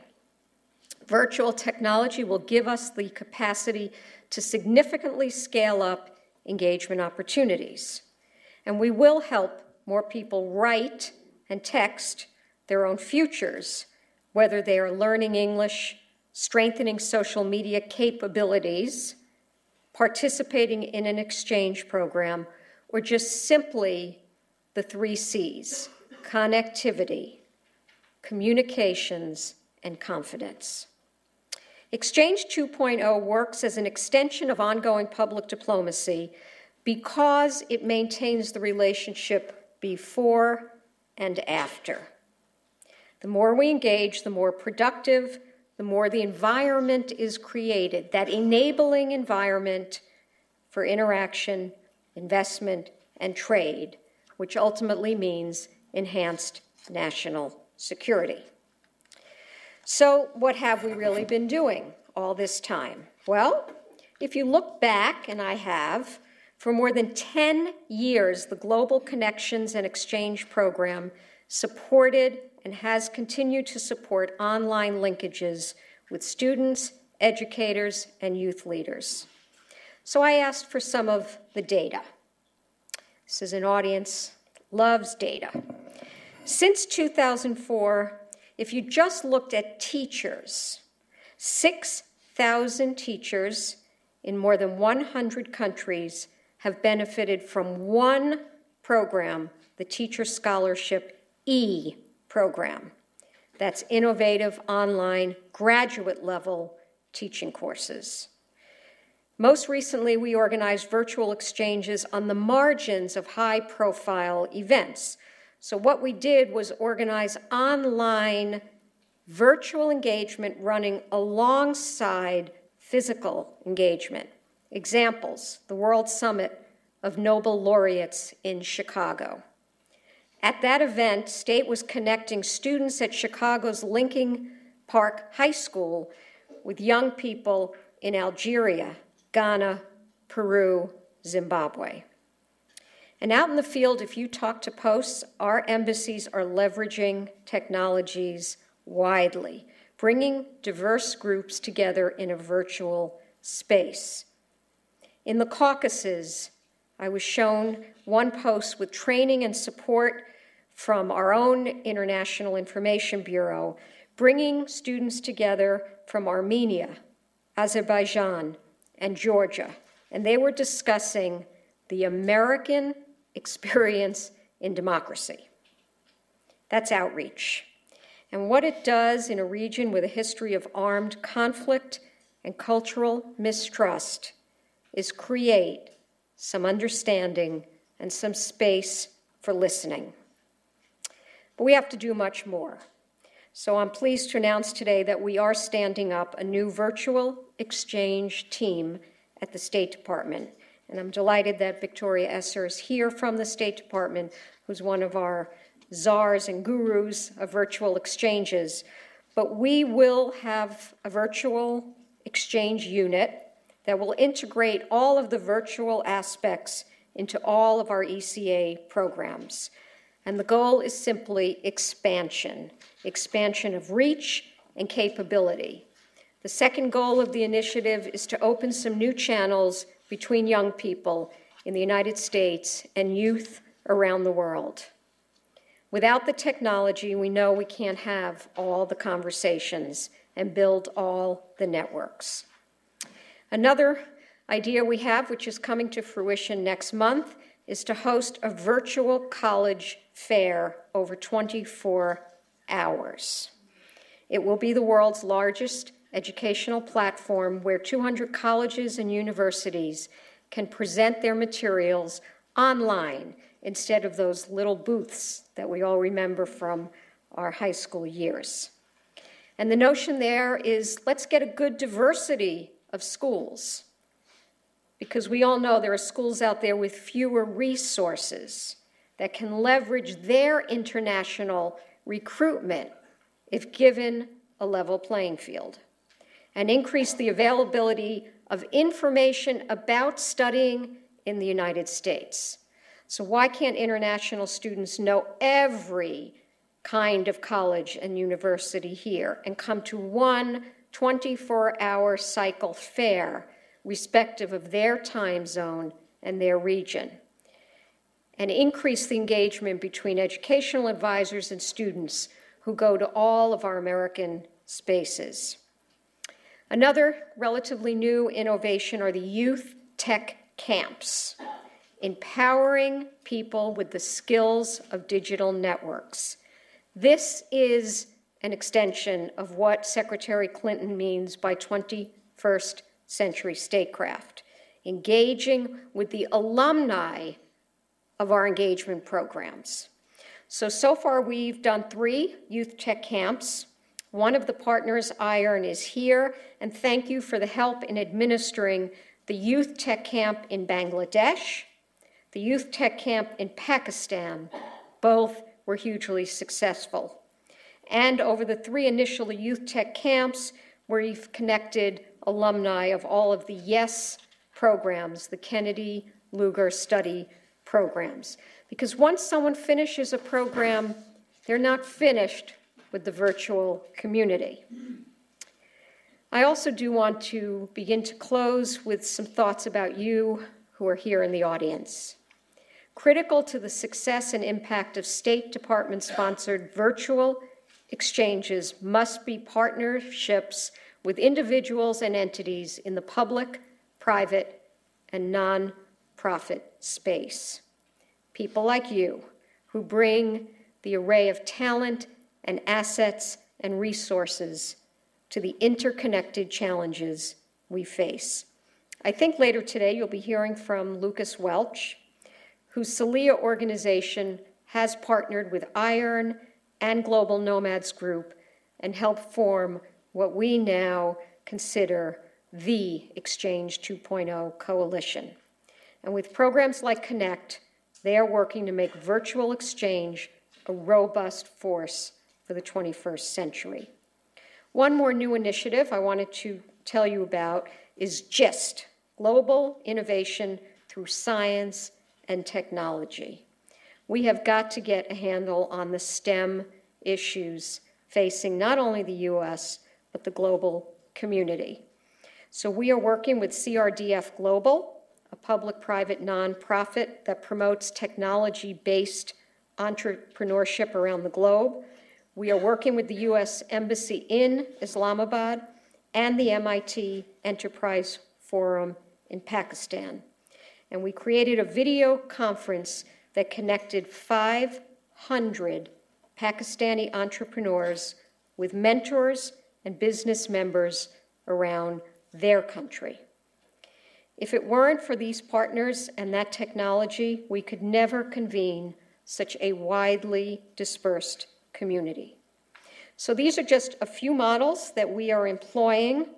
We are imagining a future and a reality that is here already, with the rewards obvious, helping people, particularly young people, address their needs, meet their challenges, meet their God-given potential, and emerge as productive citizens. That is the outcome we can all applaud. So on behalf of my colleagues at State, we look forward to connecting with you, collaborating with you, scaling up, and widening out the impact of virtual exchange. I know we can, I know we must, and I know we will make a difference. Thank you so much for having me.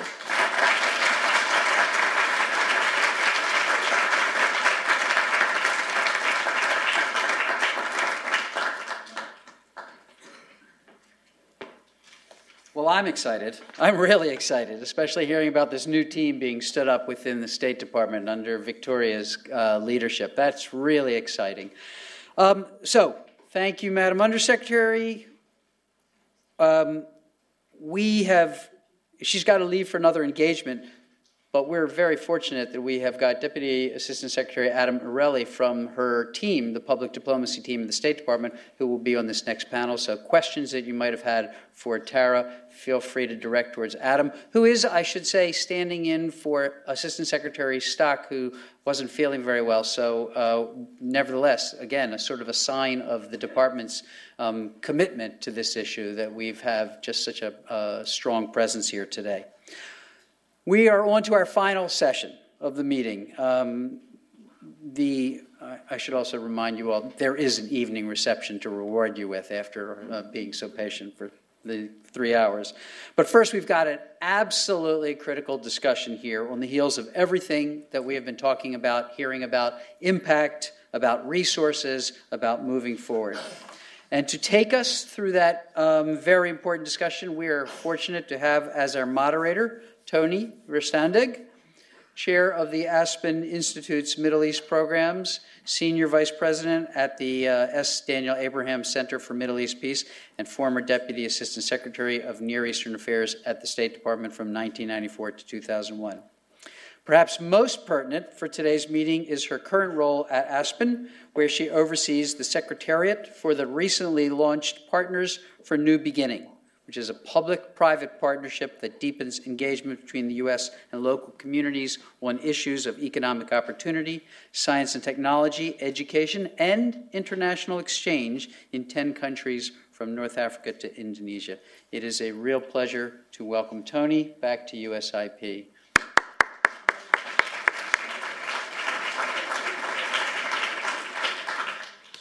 Call up the panel. Or would you like me? Why don't we introduce them one Yes, sure. I'd like to thank you very much. It's a pleasure to be here. And if I could introduce each of our panelists. And first of all, I'd like to ask Adam Airley to come up, my colleague and friend. Adam, it's nice to have you. Adam and I worked together at the State Department when we were mere children. And Adam, as you know, is Principal Deputy Assistant Secretary for the Bureau of Education and Cultural Affairs. Adam and I served together in the Bureau of Near Eastern Affairs. And once you're in NEA, you are always in NEA. So it is a privilege to have you on this panel. Jackie Bezos, if you could please join us. Jackie is a wonderful colleague. I was privileged to meet Jackie this past summer at the Aspen Institute Ideas Festival. Jackie is co-director of the Bezos Family Foundation.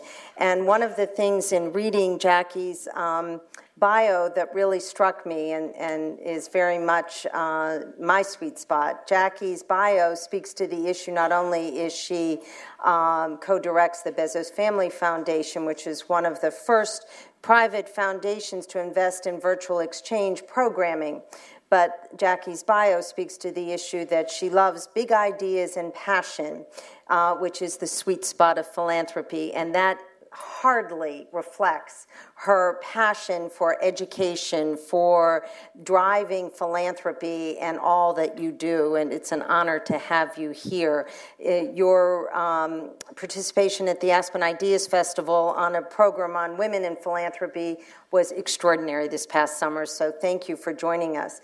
Maggie Mitchell-Salem. Maggie and I also served at the State Department, and we continue to work and toil in the fields of the Middle East. Maggie is executive director of the Qatar Foundation, and as everyone knows, has been a pioneer in promoting education and facilitating interaction in cross-cultural exchange, and has been extraordinarily supportive in the issue of cross-cultural dialogue and especially this sweet spot of virtual exchange. Maggie has, I don't think your bio can hardly reflect all that you've done in the many areas of cross-cultural exchange, education, governance in the region. So we're very privileged to have you here.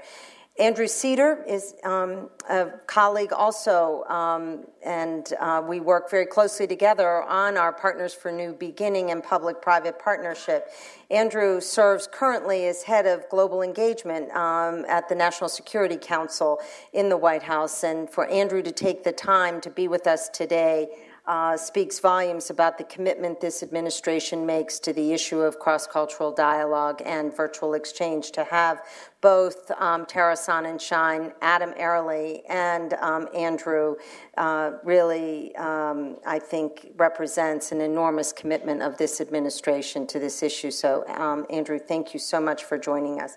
And Lucas, as we have heard from so many, Lucas Welch is the founder and chief innovation officer of Solia and is participating here today as both a representative of Solia and the Exchange 2.0 coalition. Together with, if I could also reflect our iEarn colleagues who are here today and Global Nomads, listening to others speak to the Exchange 2.0 coalition, really framed earlier by all accounts a call to action. Everyone who has been working on this issue, both Queen Noor, I want to thank you for helping frame for us earlier today in your remarks, because you said so well the importance of exchange and dialogue, but you have been a soldier in the field in so many ways for all of us, in terms of understanding the extraordinary importance of people-to-people exchange and how we need to remain and step up our engagement. And we owe you a deep debt of gratitude for remaining engaged with us as we try to work through these complicated and difficult issues. But I remain ever hopeful that we have people like yourself that will continue to help us chart a path of understanding between Americans and the Muslim world. So we thank you very much from the bottom of our heart. So we have a lot to discuss today.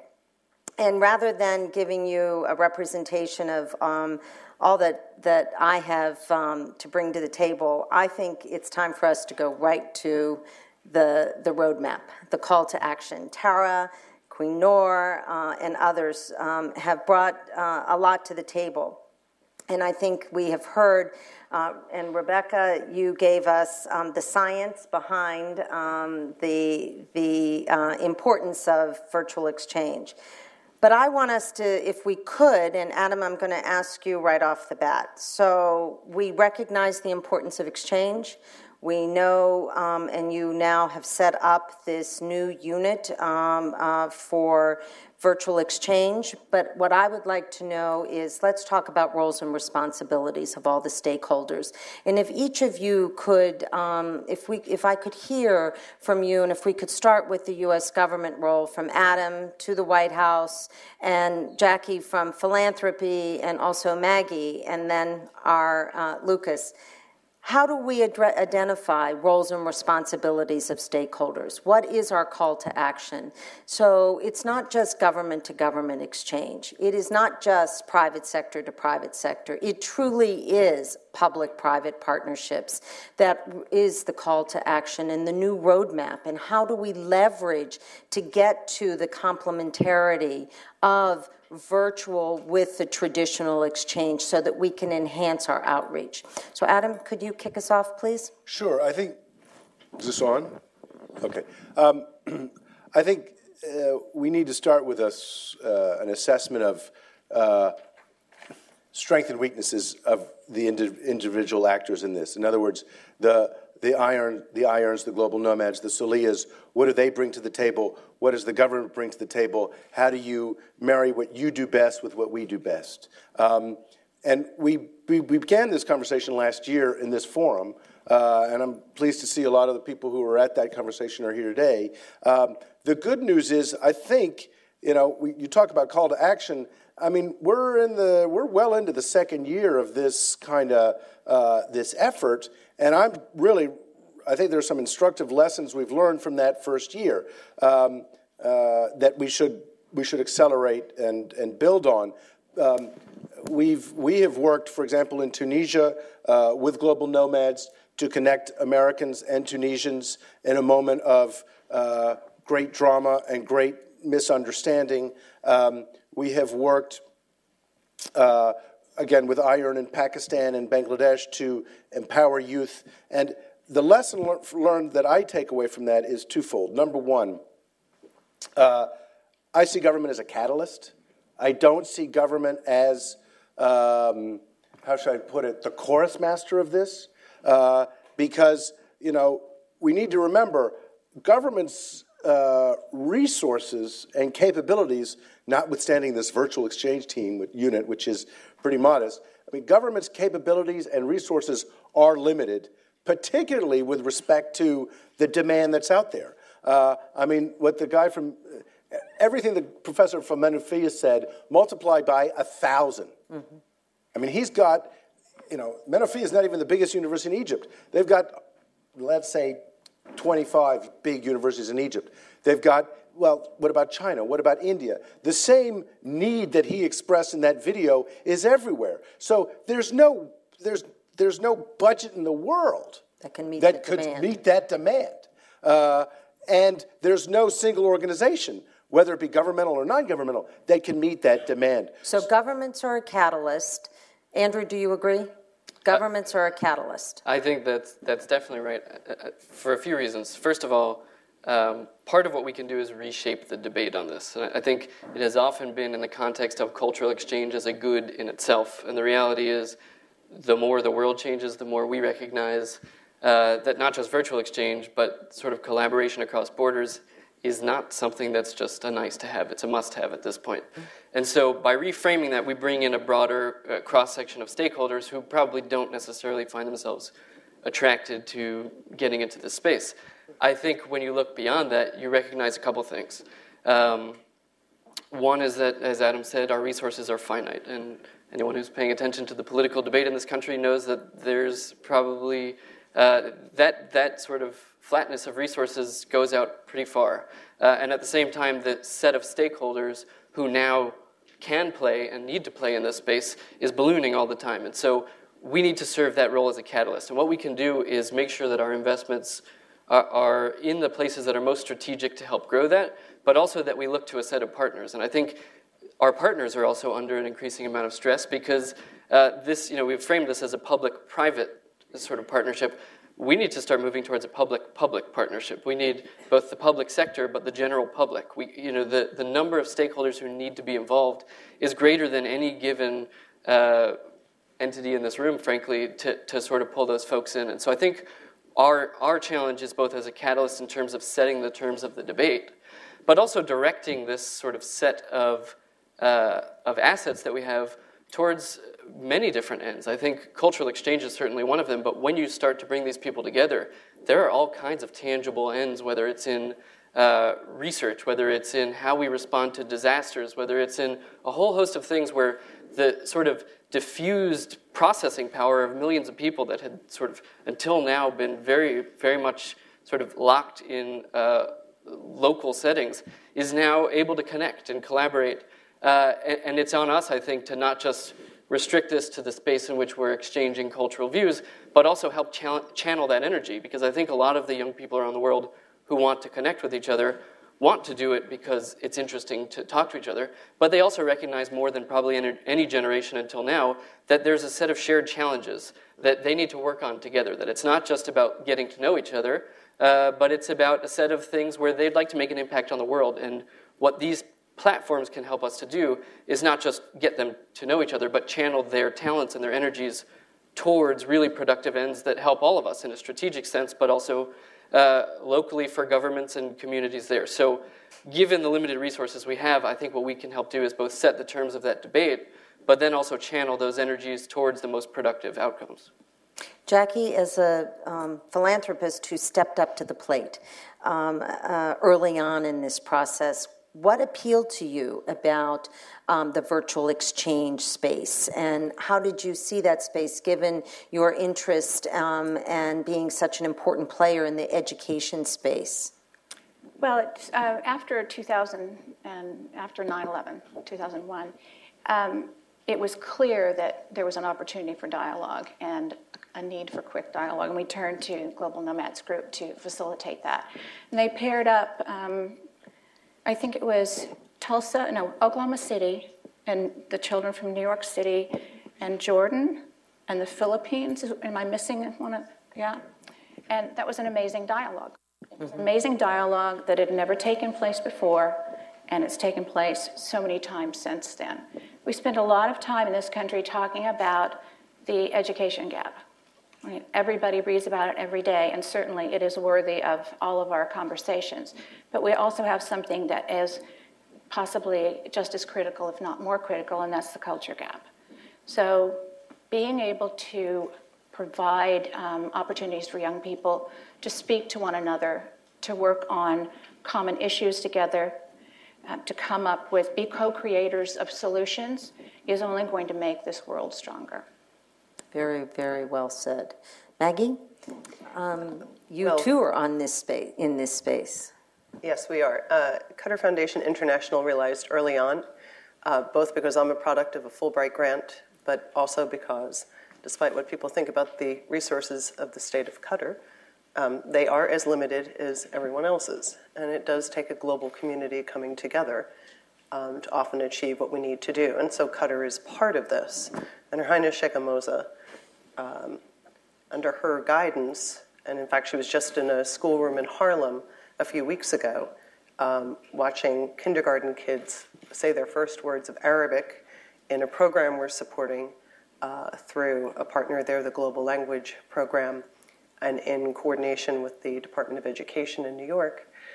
And she was approached by the head of the Global Language Project and asked, how can we take these small children and connect them to kids in Qatar? Now, I know we've been focusing on college-age kids, and we've been talking about high school-age kids, but kids are kids. And the younger you get them, the more open their minds are. They haven't fixed an idea of this, other kindergarten kid halfway across the world. They don't even know where halfway across the world is. And, we are now thinking about K-5 and what that looks like. And what I'd say to add to this dialogue, because you're absolutely right, I think we're all speaking to different pieces of this. It is really going to take a consortium. It's going to take individuals like Queen Noor who have been working on this for a very long time. And it's going to take my boss, and it's going to take all of our respective bosses saying, we're going to commit, blood, sweat, and tears to this, and some cash too. And those of us who have different levels of resources will contribute to them. I understand there might be some representatives here from the European Union. This is not a conversation just for us at the U.S. Institute of Peace. This is a global dialogue. There are countries that each in their own way can contribute. And I think if we allow this to really be a consortium where it's not the U.S. government directing, it's not anyone else just receiving, it's all of us, what did we say? We listen, we speak, there's that dialogue aspect to this, which often, unfortunately, gets lost at governmental levels, and maybe some of us in the private sector can help remind everyone about civilized conversation, and that it's not always about politics, and in fact, it's better when it's not. Mm-hmm. So I would just say that if we look at this from K to 12, if we have a concrete plan, and for us at QFI, it's never about imposing. We approach our partner schools, each of them individually in very different ways.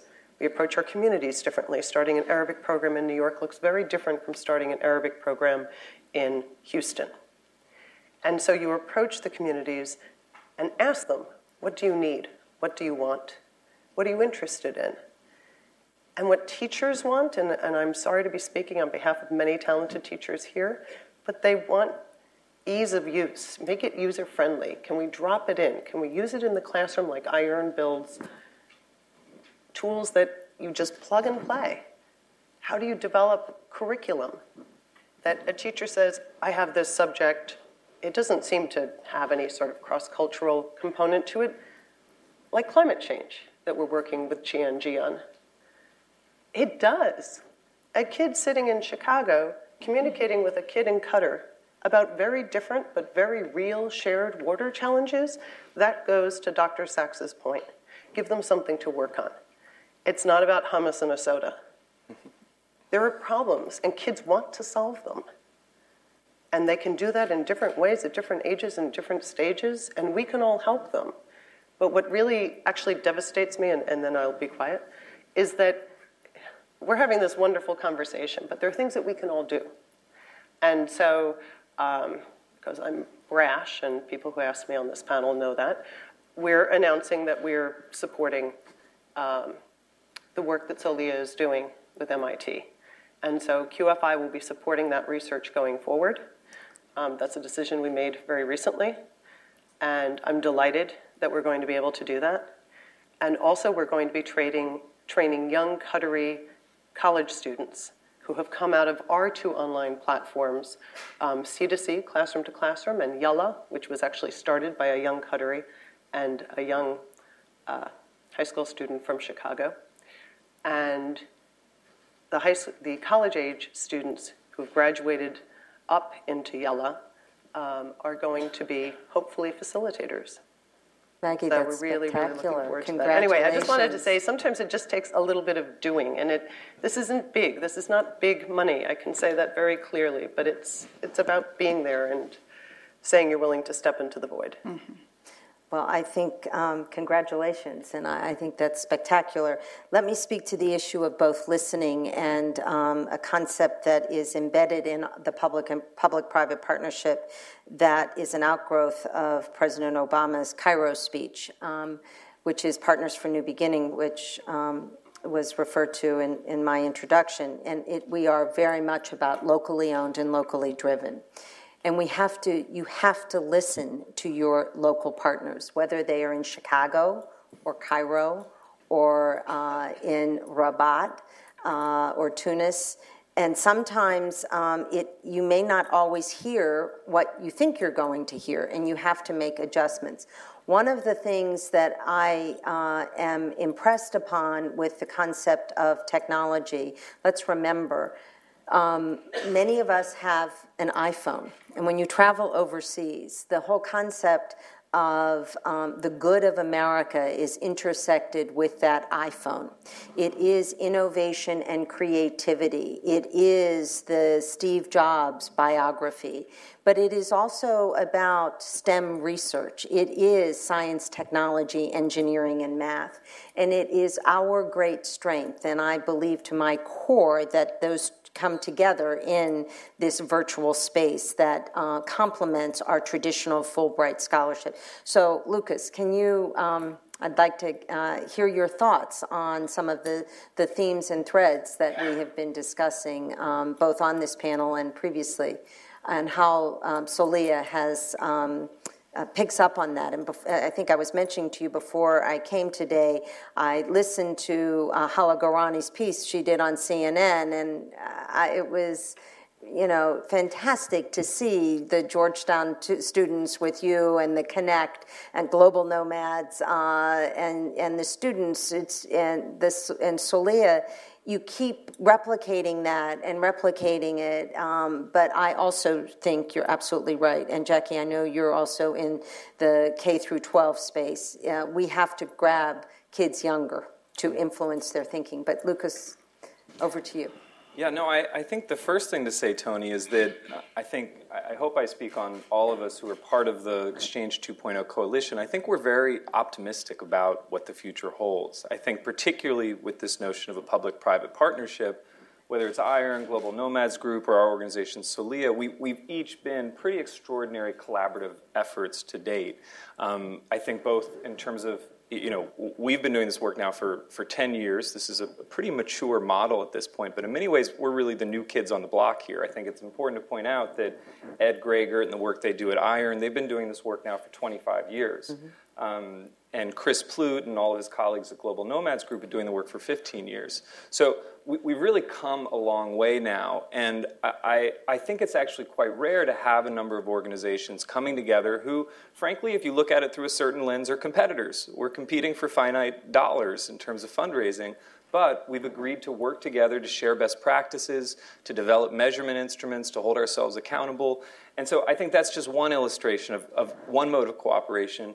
The other obvious one, of course, is the support that Maggie just highlighted, specifically from the Qatar Foundation International, which we're thrilled about, thank you.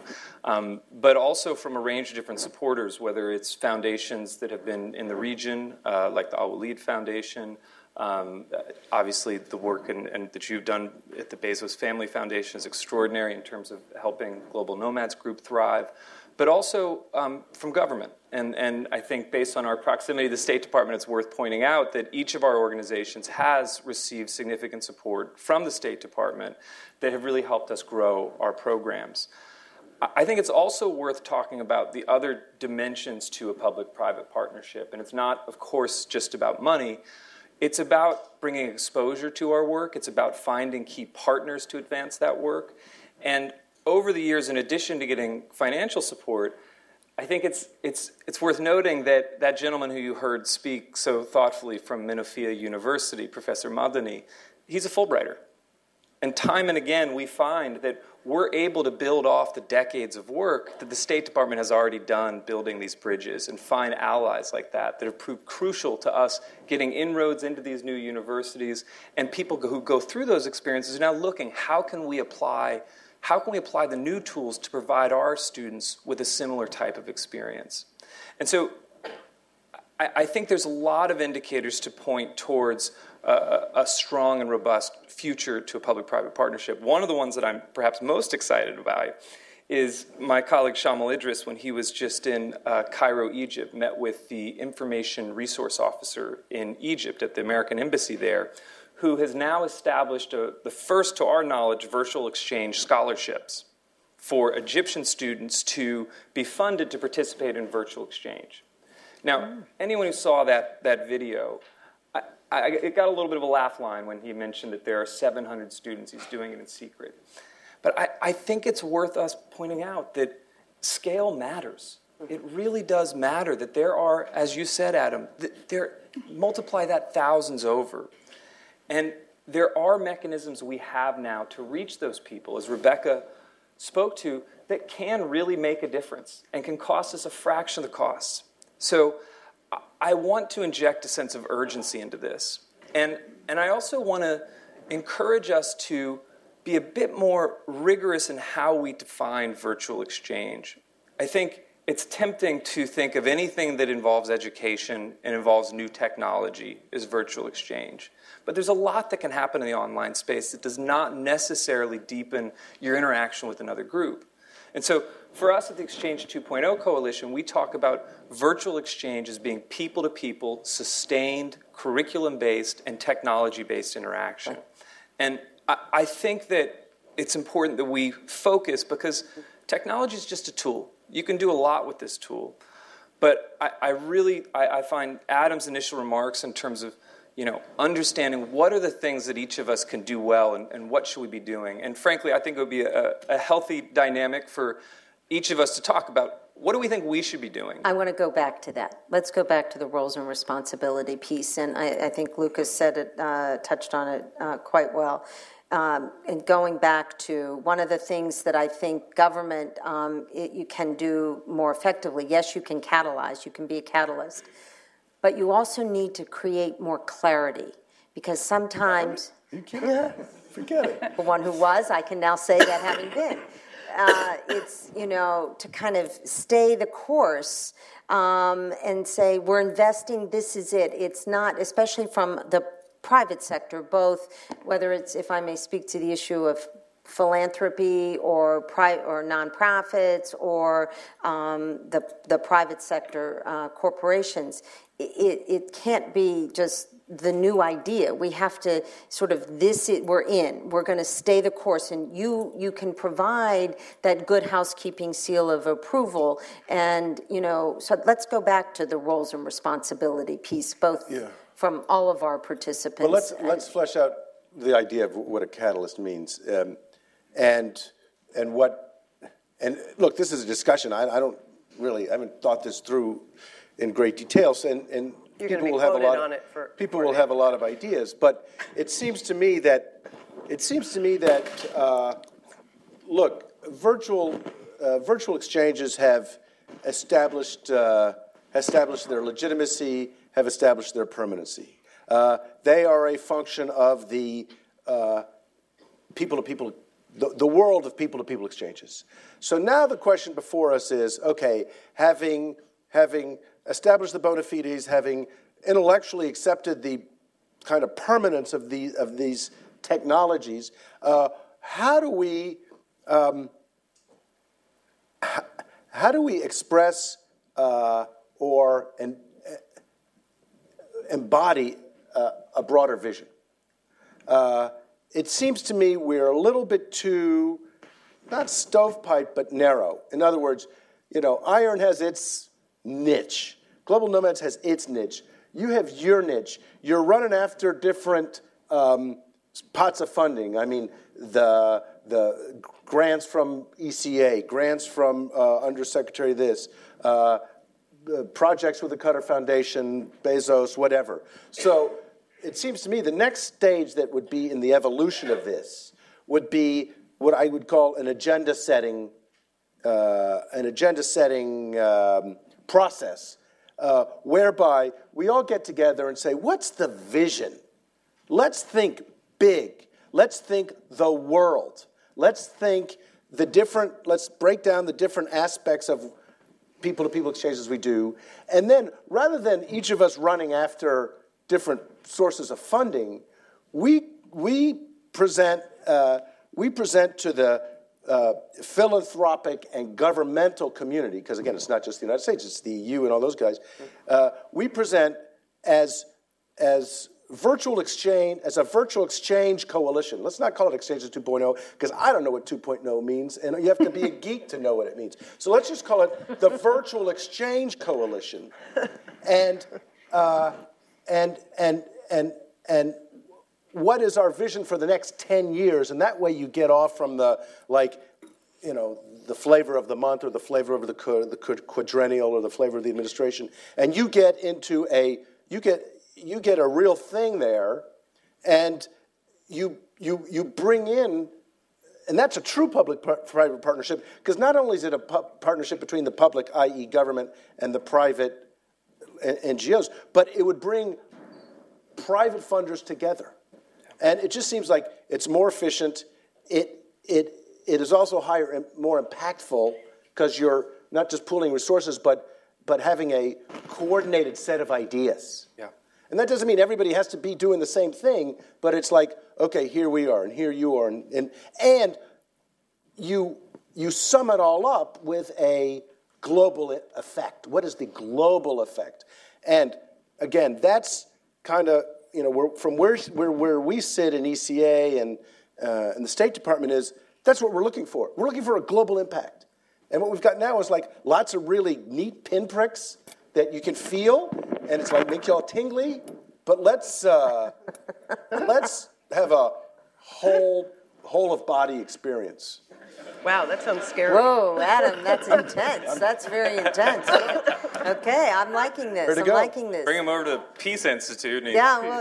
Andrew, so what I hear from this concept is that, so I'm not, respectfully, while I'm interested in the global, obviously I'm very focused on the Middle East region, more, sort of the broader MENA region going into the Muslim world, so we'll take it all the way to South Asia.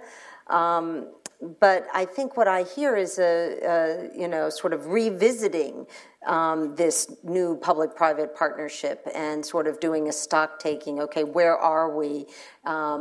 Do we have it right? The region, remember, this started before the revolutions, before the region has dramatically begun its change. And it's interesting to look at a stock taking. So what's your reaction, Andrew, from where you sit? It's hard to follow up the Adam Early tour de force there, but... I'm sure you can do it. Come on.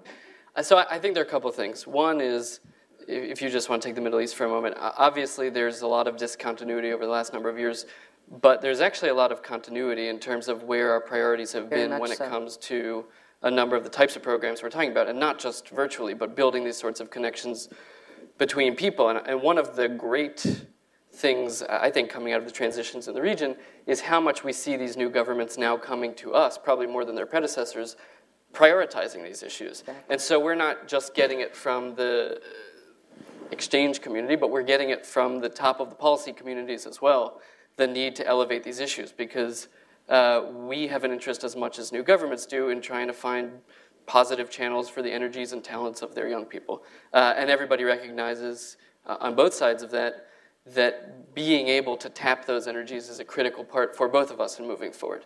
So the question of reassessment and how we sort of get to where we are now, I think is one that pervades this space but goes far beyond, which is how in a world where seemingly, I mean, we've seen only over the last couple of months how little control governments and even major institutions can have. What does it even mean to take stock of what the agenda is, and how do we sort of set the parameters and help build up some of the pillars, and recognizing that a lot of this needs to happen in a space that we can't control. And so I think one of the challenges that we look to, the non-governmental space to help us figure out, is how do we actually tap into this? And I think Adam and I would both fully agree we're not great at doing that. We are institutions that were set up over a very long period of time on the foreign policy space to be insular, to be focused on government-to-government relations, And we're not the only ones struggling with this. Every corporation in the world is struggling with this. Every NGO is struggling with it. But how do you take this sort of diffusion of power that has happened through information networks that has now happened all across the world, particularly in the Middle East, and how do we actually help tap that? And I think we tend to think about this in very small ways. And even when we talk about public-private partnerships, it tends to be, can you cut a check to us or can we cut a check to you? And that doesn't actually help us to expand the range of people participating and what they're actually able to do. So even as we've seen this happen, I think, and our partnership together certainly illustrates it, we're all struggling and sort of hitting up against the bounds of, great, we can put lots of stamps of names and this public entity and this private entity, and we're all collaborating, but our actual impact in terms of bringing more people into this space in a somewhat directed manner is hard. And I think one of the major challenges when you talk about reassessment is not just what resources is the US government or any other entity putting into this, or for that matter, what are our goals? Because you look, and despite tremendous change in the region, our goals are actually fairly unchanged, and the means that we have to do them are fairly unchanged. The question is, how do we take all of the energy that's out there and help channel it? And how do we use the platforms that you guys build, certainly a lot better than we do, to bring those people in? I think that question needs to be a part of any reassessment, because it's not just an exchange question, it's a problem we're grappling with on every aspect of our foreign policy. How do we bring in this new sort of diffused power into a way that is going to not only advance our interests, but help with the mutual interests that have been here throughout, certainly the focus of this term and previous administrations as well. Before I turn to our online moderator who has some questions I'd like to ask our other panelists, would you like to comment? Jackie, Maggie, Lucas? Go ahead, Jackie. I think that that we're very late coming to this. It doesn't mean we can't throw the party and get people to come, but people have been communicating and building things together through long distance, and the government's not really been a part of that. So I do think that there's some catch-up to be played, and I'm thrilled to hear that there's the political will to do that. I think that to really get to the bottom of what you're talking about, you need to get some different players at the table, like the ones that are, the Google boys. Get some people from Amazon, the ones that really know what they're doing. They care about this country, they care about the world, and I think that they could bring some different knowledge to this on how it could play out. Well, on behalf of Partners for New Beginning, we would love to have you come to the table because I think it's exactly the right proposition. I can't come. I'll send somebody that I know. But right. No. But somebody that I know. I think it's exactly the right proposition. We need more of those in that tech space. There's no question about it. And they could turn that fairly quickly, I think, if you got the right people at the table for the right mission. Thank you. It's a great idea. Maggie? Just very quickly, I would like to get away from talking about the Arab Spring or even talking overtly about issues of the West and Islam and talk about STEM education. There is one thing that we have found, and we are even younger than Solia at this, so we respect our elders, but there's one thing that unites Argentina, Brazil, Qatar, and the U.S., and that is getting kids smart, as Undersecretary Sonnenschein pointed out, on STEM. And focusing on STEM. And we incorporate A into STEM for those of us who were not very good at calculus but might have been better at the arts, because there is a way for people to access STEM through the arts, and this is a great area, and we think it's fantastic and has a lot of promise. It's why we're doing climate change and connecting kids in the U.S. with kids in Qatar and eventually Brazil on issues that they care about. Eventually, other topics come up, and that's why you have great moderators and facilitators who can handle how you have a conversation about something that you might end up disagreeing about. I don't want a world of convergence. That's boring, and it's probably not good for us, as I think brain studies have shown, smarter studies than I can articulate. I want a world of divergence, but divergence where we can respect that you and I don't agree, and we're okay. And it doesn't mean that I have to belittle you or demean you or act violently against you. And we elders haven't done a good job at showing our kids how to do that. So I go back to STEM. Get them smart on that, because it's a concern for every Ministry of Education around the world and for our own Department of Education. And you find common cause, and you let the other things happen with good moderators. Thank you. It's a good point. Lucas? Yeah, I'd love to. I thought the comments Adam made really framed the question in front of us very well in terms of how do we get from being essentially a bunch of different projects, if you will, to really being, I mean, the way I heard you is how do we establish a new field, really, and that it's a robust field where there are standards, where there's a, using Rebecca's term, I like this one, a currency of impact, and there are models that are emerging where we're learning from each other, and there are dedicated funding lines where you know to go to, and there's a competition for getting those funding lines. And I think that is really where this needle tips, is when we get to that point. And as an organization that's been doing this work for a decade now, about a couple years ago, we actually intentionally stopped trying to grow our program, in large part because of this challenge. Because we saw this is exactly what's happening, exactly what you just said. We're just running around asking for one grant here, one grant there, another project there, another project there. It's not scalable, it's not sustainable in this way. We really need to be thinking more broadly about how do we establish this new field. And so that's why we as a coalition have come together. And trust me, we don't want to have that project-to-project framework either. What we want to see is having these standard measurements so that there can be an assessment of what's working, what's not. We can be held accountable. We like to be held accountable. We like moving from the intuition to evidence. We want that. And so I think that we as a set of organizations are trying to do our part. We're forming together to talk about, not about our Connect program, and we're talking about virtual exchange. And so I think we're doing our part. And if there are other things we should be doing, I'd really honestly love to hear them, because we think that we agree with you. That's what needs to happen.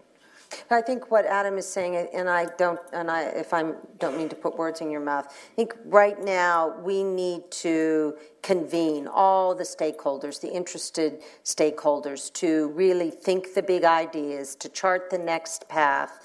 It's the foundations, it's the family foundations who are in this space on education, on virtual exchange. It's the big foundations, private sector, and our government colleagues to really look at the next a roadmap and chart a roadmap and try to have a convening of all the stakeholders, but not to dumb down the thinking, but to lift ourselves up, to think the big ideas, to turbocharge our thinking, and to have a true call to action tethered with a roadmap that says this is where we are going, and stay the course. Yeah, if I could just expand a little bit, because Andrew said something that made something click. And that is that, right now, we got to take it to the next level.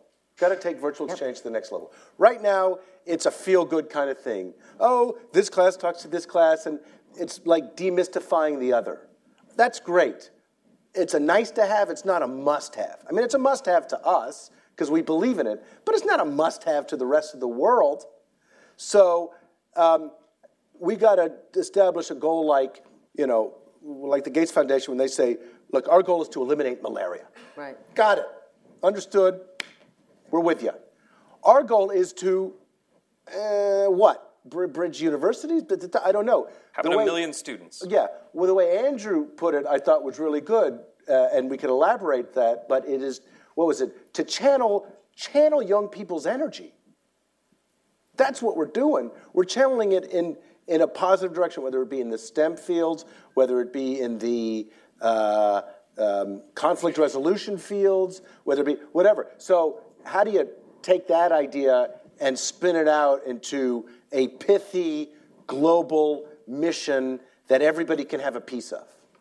So let me turn to, and I think we'll have more, Andrew, opportunities, so we can entertain some online questions. Hi there. A lot of great discussions around exactly the points you're discussing now. So I think there's some relevant questions for various pieces of the panel. I'll just outline a couple of questions. For the people in government, there's a question, what would you say to sovereign governments that see Exchange 2.0 simply as a backdoor for spreading U.S. policy and propaganda, that kind of suspicion? To Lucas and perhaps other people on the panel, how important is deliberate Exchange 2.0 opportunities versus simply casual connections over social networks? And then related to that, what does success look like for you? You said 1 million people, but is it numbers of participants? Is it dollars? Is there an impact and outcome? Sarah. So, go ahead. Well, the propaganda thing, I think the answer is easy. Is the best rejoinder to that is it's not government people participating in the exchanges, so it can't be propaganda. I mean, it can be people's ideas, and that ain't scripted. Andrew? I mean, I would just echo that. I think, look, we face this with physical exchanges too. This is not a totally new world. Obviously, there are more people participating, but the fact that it's unmediated by us, I think, if anything, extends from the physical exchanges to a slightly less conspiracy theory world. But the reality is, this continues to be not just in practice, but in theory, philosophically, where we're committed. That exchange of ideas is something that represents America and that we want to stand by. And there are governments around the world that don't want to do that, but the truth is that extends far beyond their willingness to work with us on virtual exchanges to a whole host of other, media freedom, access to the internet, all sorts of other stuff. And so these are obviously a series of issues that we care very deeply about, but I'm not especially worried that in this particular realm we're crossing into new territory. The one thing I did want to bring up that I think is somewhat related to this question is I still feel like the debate that we're having is too focused around government. It's too focused around the big entities, and we're going back and forth on can we coalesce the offerings of the U.S. government so it's more understandable to the outside world? Can we bring together the set of stakeholders who are major, well-known institutions who might have expertise on it? The reality, and I don't mean to sound like a broken record on this, the coolest stuff in this space, the most impressive and interesting stuff, we rarely have anything to do with. And so this is across a whole spectrum of activities that we see, whether it is harnessing, again, this sort of collaborative power when disasters happen and people around the world are connecting across cultures and across borders to figure out how to respond to it. It is, if you guys just did a poll of the people in your organizations who have Facebook friends in another place, this is happening in an unstructured way all the time. And I think we limit how forward-looking and how relevant we can be when it's all about what can the government contribute to this, okay, what can major foundations. I think what we need to figure out how to do, Adam laid out that the U.S. government is a catalyst, but the reality in this sort of environment now is that we're all catalysts, so that we can't depend simply on the programs that we are setting up. 60 years ago, 50 years ago, the Fulbright was a U.S. government program because no other entity really had the resources to set these sorts of things up. That's not the world we live in anymore today. Then why are you still in this? So I'm going to be devil's advocate. So then what you're arguing against is that then you should unwind your role in setting up a virtual technology unit. You really shouldn't, because then what you're doing is you're overlapping. You're still playing in this space a little bit, but not enough to really be a stakeholder. So you got to either be in enough to say, okay, we're going to sort of be the catalyst to help support and leverage resources, or we're going to really step out. So this is part of the problem. You're kind of, so why did you do a virtual technology? Well, I would say I would edit what I said, which is rather than the catalyst, a catalyst. Because Andrew's got a point. I mean, there's just there is so much out there that we have absolutely no knowledge about and certainly no expertise in. So to presume that we need to be the locus of this is presumptuous. The virtual exchange unit, let me demystify it for you guys. It is basically, 2 camera people and a sound person with some machines. And what we're trying to do, and they're focused really on ECA, U.S. government people-to-people exchange programs. They're not focused on stuff beyond that. And it is our own effort to what we call in-house scaling and tailing our programs, i.e., in order to, we can't meet the demand of people out there for our programs. People-to-people exchanges are 50,000. The demand is hundreds of thousands. So let us add a virtual dimension to our exchange programs so we can expand our scale up to meet the demand, whether it be for English teaching, et cetera, et cetera. So that's number one. Number two, increase the tail of our programs so that after people participate in them, they can stay connected to us, they can stay connected to each other virtually, and thereby achieve what the professor in Manafia did without us. In other words, he was a Fulbrighter, right? If we can successfully tail our programs or put a tail on our programs, the man or woman who we bring to the United States, one of the 50,000 that we bring to the United States every year, will be engaged with his and her colleagues who also participate in the programs in out years virtually, and they'll come up with stuff. So this virtual unit just expands the scale and tail of ECA programs. Now, the challenge is, and this is where I think the agenda setting comes in, is how do we marry what we're doing to what you're doing, create projects that are of sufficient scope and complexity that everybody would have a piece of it, and we could pool our resources in a way that significantly expands the impact. With this tiny little unit of, modest means contributing to that. Tony, can I just jump in, because you did lay out that dichotomy that I think needs to be responded to. I think you somewhat set up a false dichotomy there. I don't think the choice for government action across a whole sphere of sectors is whether we are all in or we're not in at all. I don't think it is. And the reality is we have a strong strategic interest as a government in terms of channeling U.S. taxpayer money, not privately given money, towards these ends. And we've seen it time and time again how much these networks around the world are important to our strategic interests. You need to look no further than the last couple of months, where people who have been a part of these sorts of programs, whether physically or virtually, stand up for America in these places. This is incredibly important to us. And so because we're not able to set the terms of a debate, because we're not able to be the single actor in any of these spheres, doesn't mean that we withdraw completely. I mean, I think we need to see the world as it is. I think we're deluding ourselves. If I were to say to you, you know what, Tony, you're right, we're going to be the players in this, I think it would just totally misdiagnose the state of the world today. And so we find ourselves in a middle zone where we can't withdraw because we have a meaningful role to play, but we can't control everything. And therefore, what we need to think about is, with the modest resources that we have, how do those investments help spur the best of America to help do this, and truthfully the best of the global community to help build up these platforms? I think that much of what you do nurtures and incubates and has return far beyond what is measurable in today, but is measurable in tomorrow. And I think you're in some ways underestimating it. I really believe that. And a lot of what you saw just in some of the snippets on the interaction with the students, Queen Noor mentioned the interaction with and the absolute critical importance of the exchange, and it's not in sort of a multiple exchange between Arabs and Israelis. It is absolutely fundamental.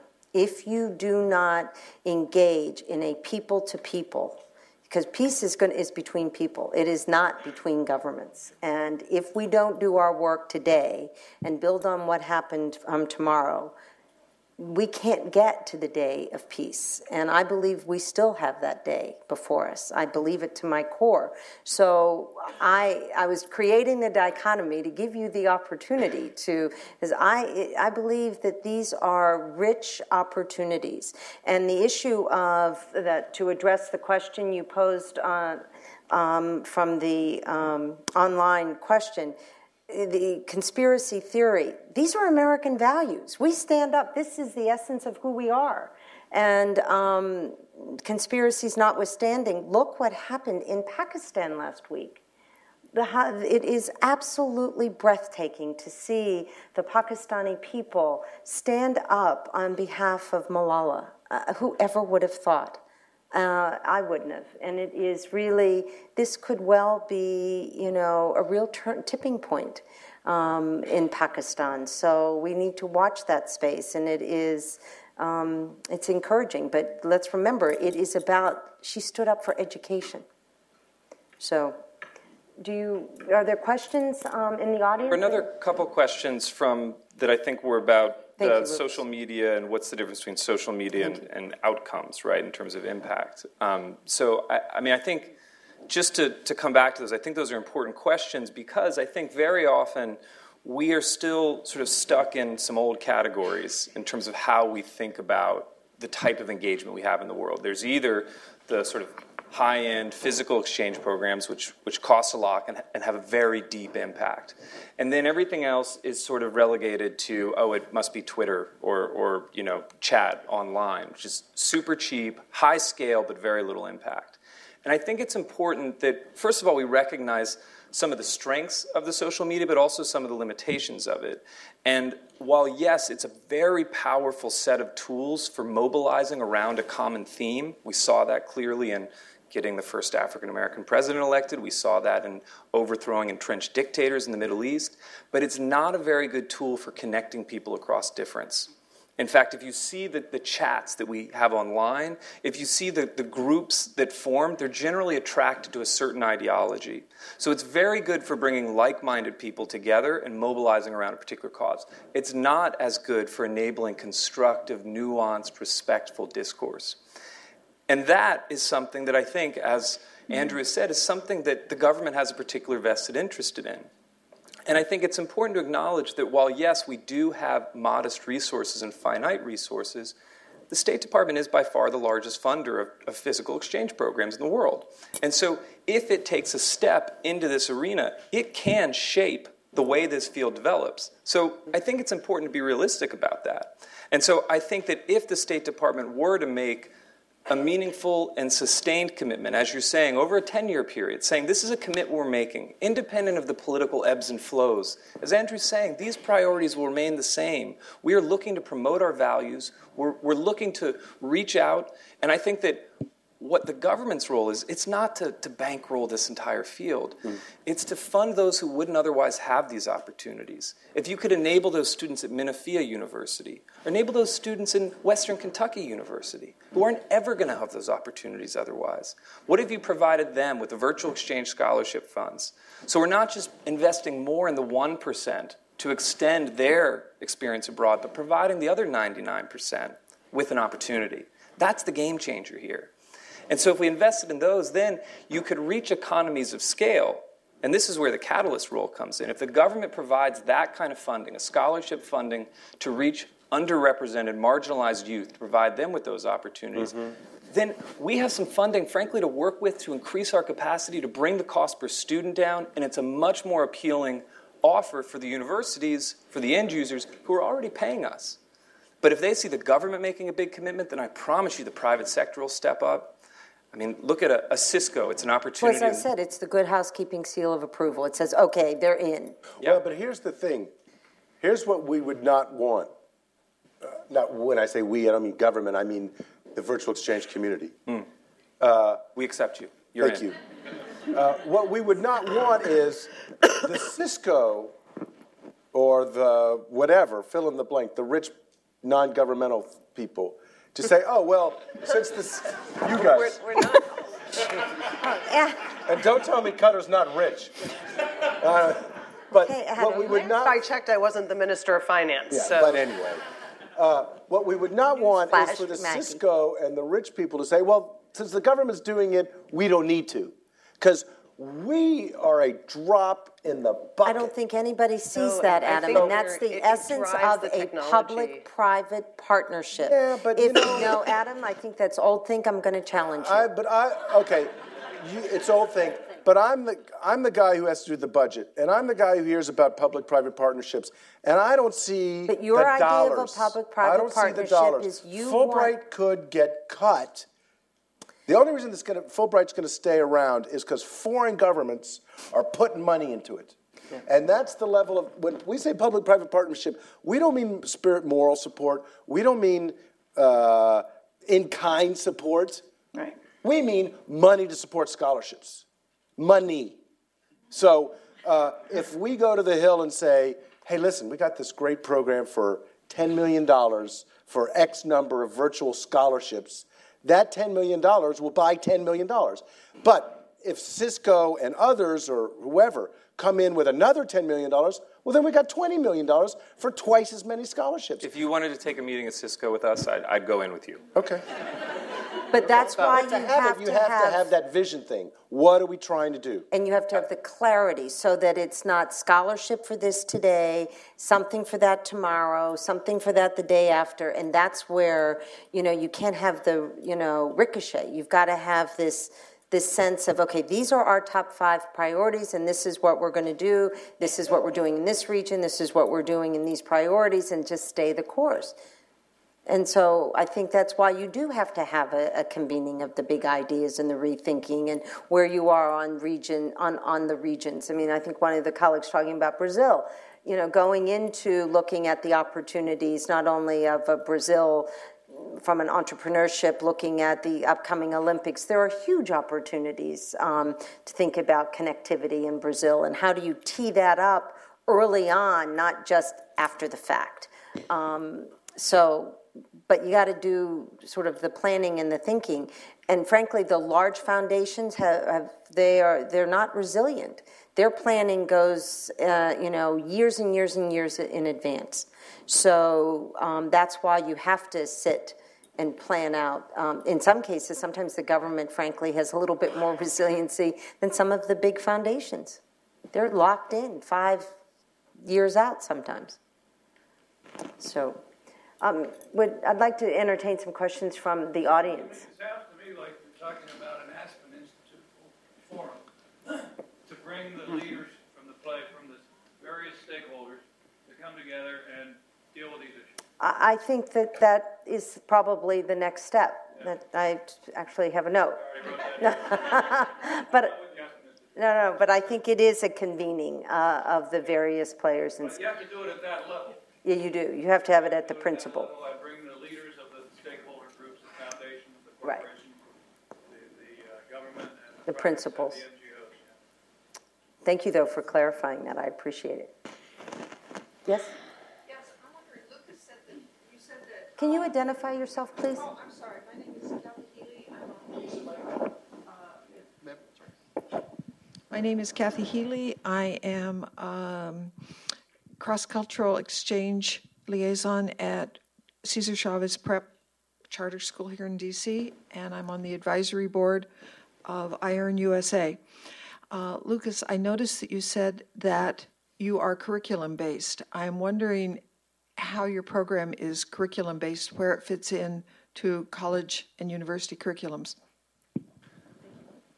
I'm happy to I can do a very brief answer to that, and I'd love to talk to you further. I think probably want to stay at the field level as much as possible. I think all of our programs are embedded in curriculum in different ways. Ours is basically about a third of the student's grade. So students who are taking a class, and Cynthia Schneider's class was here earlier, are each assigned to a group that they meet through our website every week at a designated time with 8 other students from different universities around the world. They engage in 2 hours of facilitated discourse, and they come back in their class and talk about their experiences, their projects they do that they then get graded upon. So there are a number of different ways, and I think Global Nomads Group and IEARN have different answers to that question, but each of ours are embedded in curricula in different ways. Yes, sir?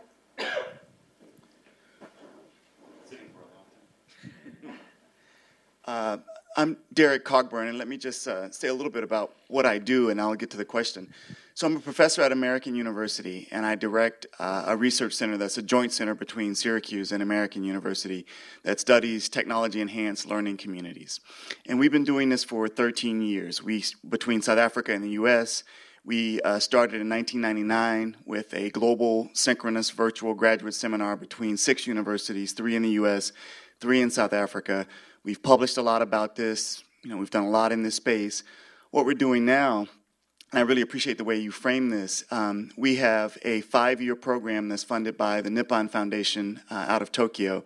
It's a fairly sizable program. It's about $2 million a year, and it focuses on a virtual master's degree between American University, focused on Southeast Asia, and students with disabilities. And so the Secretary talked about accessibility as well.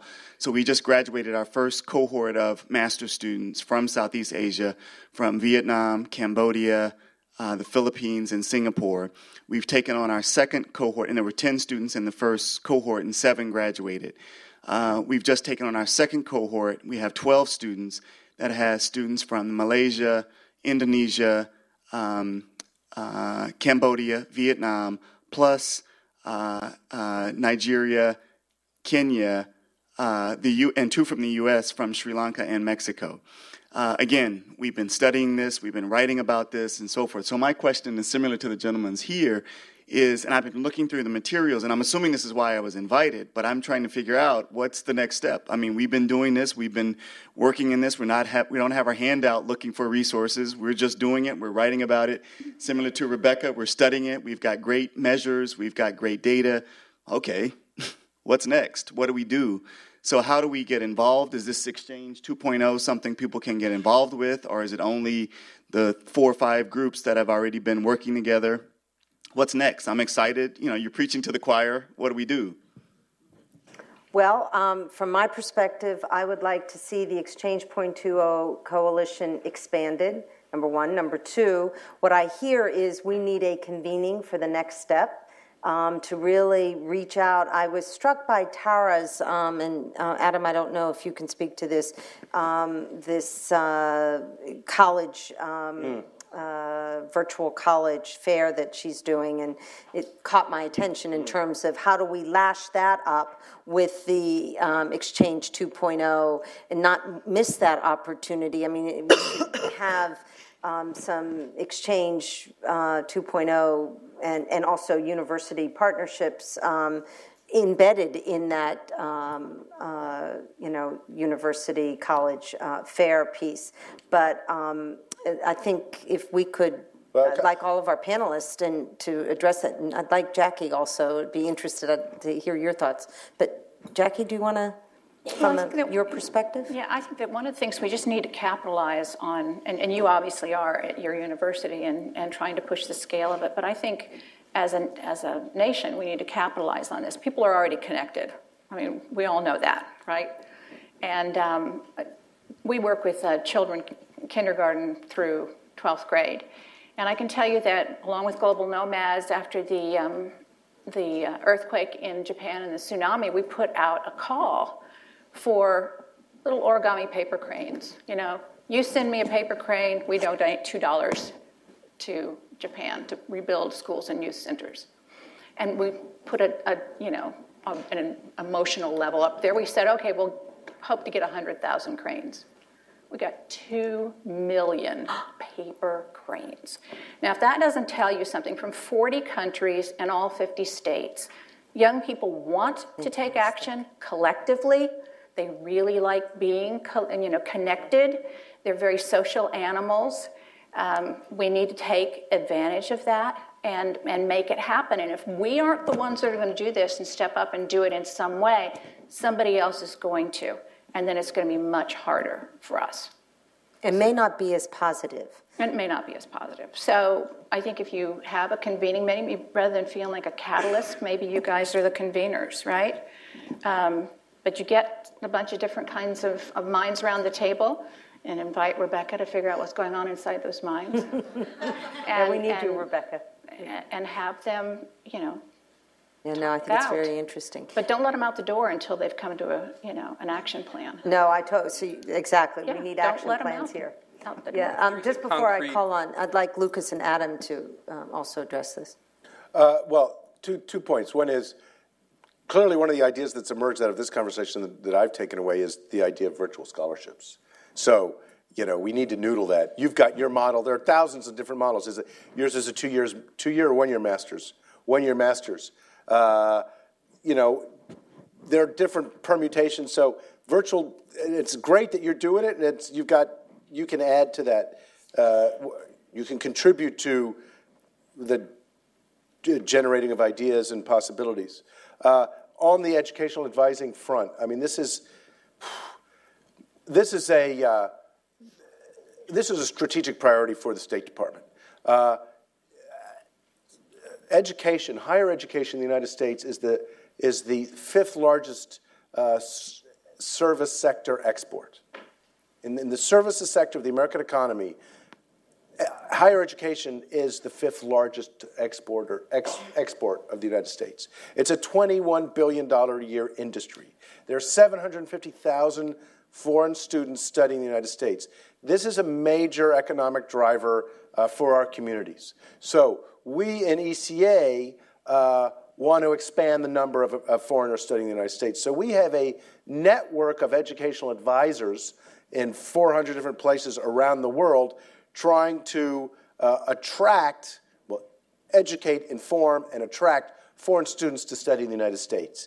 We do it through online communities, blah, blah, blah. One of the new ideas that Tara mentioned, just to get to the point that you're making, is we're going to have on International Education Week, a virtual education fair. So that we're online, we've got 200 colleges participating online for 24 hours, and it is, a sort of, available, a must participate in event for people around the world. You can just dial in or tap in or whatever you do and get information about studying in the United States. It's innovative. It's a one-off. We're going to see where it goes and see what else we can do with it, but it's basically an outreach attempt. We need to make sure American University and all the universities that are in this space, and Syracuse, and you may recall our colleague Jim Steiberg was, we've got connectivity. We have to make sure the people, the players, and virtual needs to be in there. So if we could make sure we have, and we should be leveraging, we should be informing our partners. So give us the information. Let us get out information to our partners on this space. Let me just say one concrete response to the question, too, in terms of how can you get engaged. And you're absolutely right. It's something, in terms of our coalition at this point, has been very small. It's basically the 3 organizations here who have been, frankly, because, we're doing this, until very recently, no funding to do this. It's basically been, on our own time making this work. And just for the sake of trying to be strategic and coordinating, we've kept it to just 3 of our organizations. But now, frankly, thanks to the support of the Cutler Foundation International, a big part of that grant is really investing in the establishment of that field so that we can put up a website, we can open our doors to expand the coalition. And so I'd encourage you, if we can connect afterwards, we very much are eager to expand the group, a part of that conversation. There are a number of great organizations, like I think Jess Remington's here, who does One World Youth, which does great work. And I think Shanti Shoji might be here also, who, 2 great organizations that are also doing this, which we're eager to begin working with. We know we're not the only ones doing this kind of work. So this woman in the middle in the blue.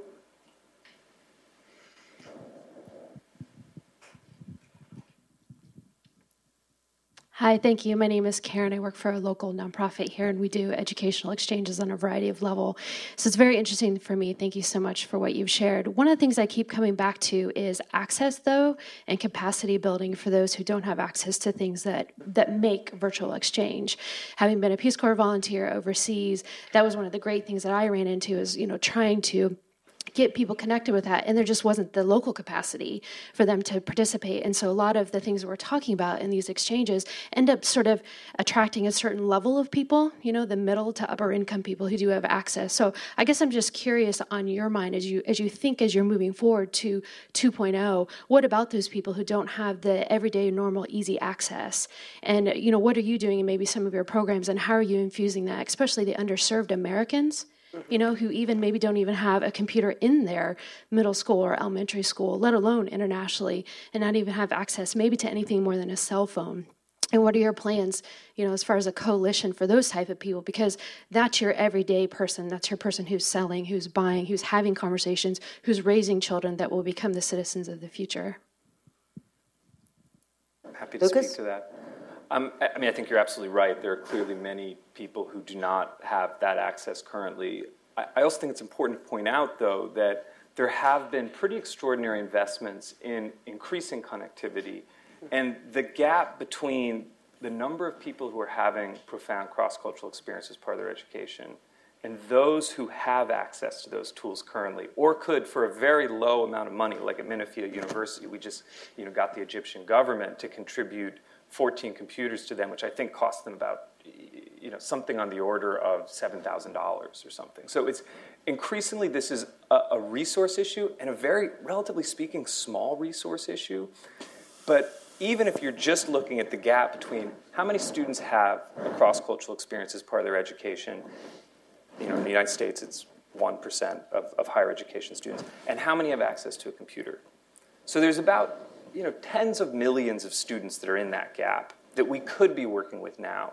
And so hopefully, yes, we could do more. This is clearly not the answer to all of our problems. It's not going to necessarily address, cure cancer or anything to that effect. But it can provide people with, there's a huge group of people out there who have the access but aren't having the content or the experience through those tools. And that's where we see ourselves as stepping in.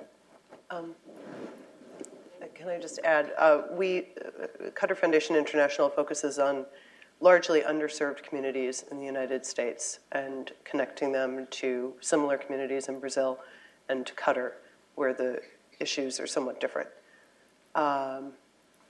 There is an issue with access, you're absolutely right. And so what we try to do, and we're small, is provide computers to the schools that need them for a language lab, and then we don't restrict the access to the computers. So they can use it for language lab, they can use it for anything. We just ask that it be for educational purposes. I would like to use that point to hook back into what are we doing? So there's a lot of very good talk about driving more kids overseas into U.S. schools, which is great, but I don't really care. What I care about is K-12 connecting classrooms. I think that's what we care about. I like that definition of virtual.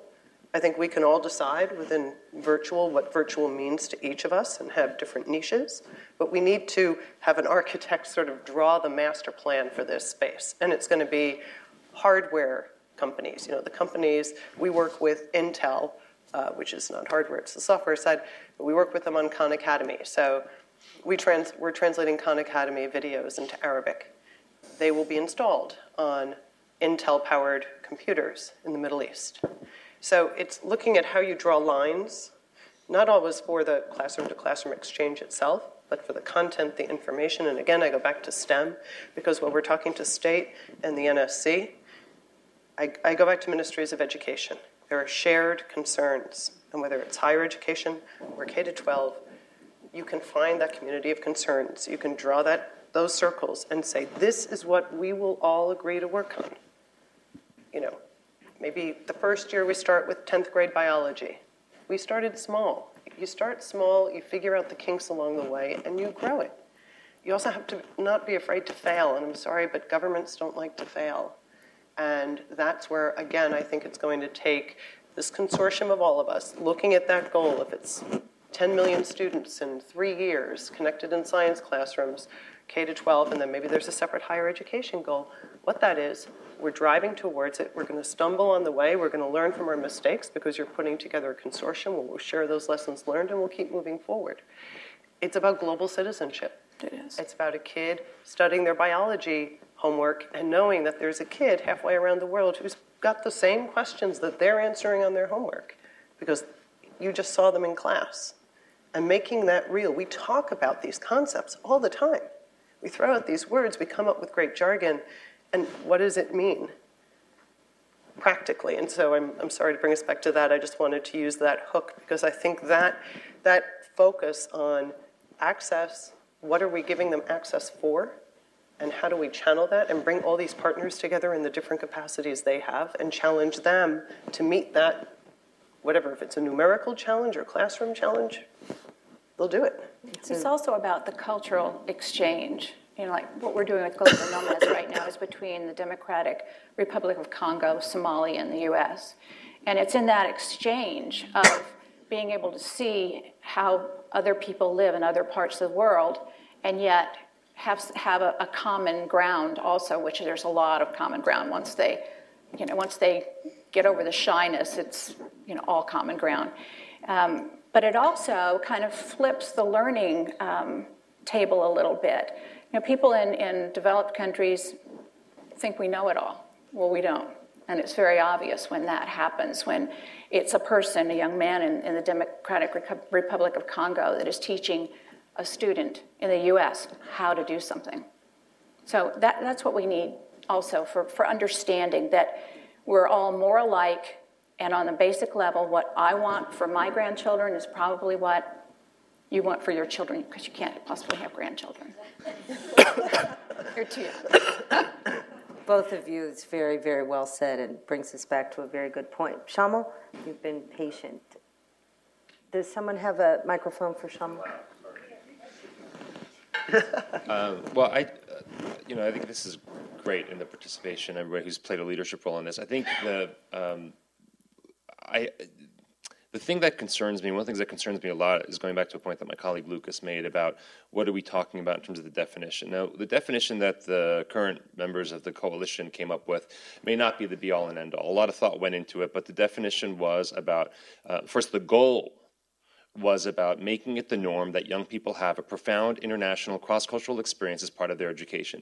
Not every distance education project, not every online project, not everything falls into that.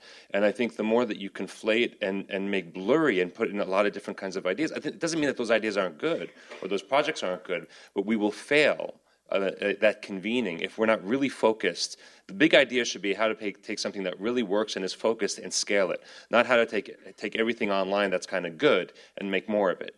And so I would urge that you go with that definition, or you argue that's the wrong definition, here's another one, but let's have that back and forth. Right now, the definition that we've come up with in our conversations, even though we have really different models of programming, is technology-enabled, facilitated, whether it's by a teacher in your model or a volunteer in our model, whatever, sustained, and curriculum-based. And curriculum-based doesn't mean it has to be in a classroom, but it means there's a pedagogy. It's not just online web chat.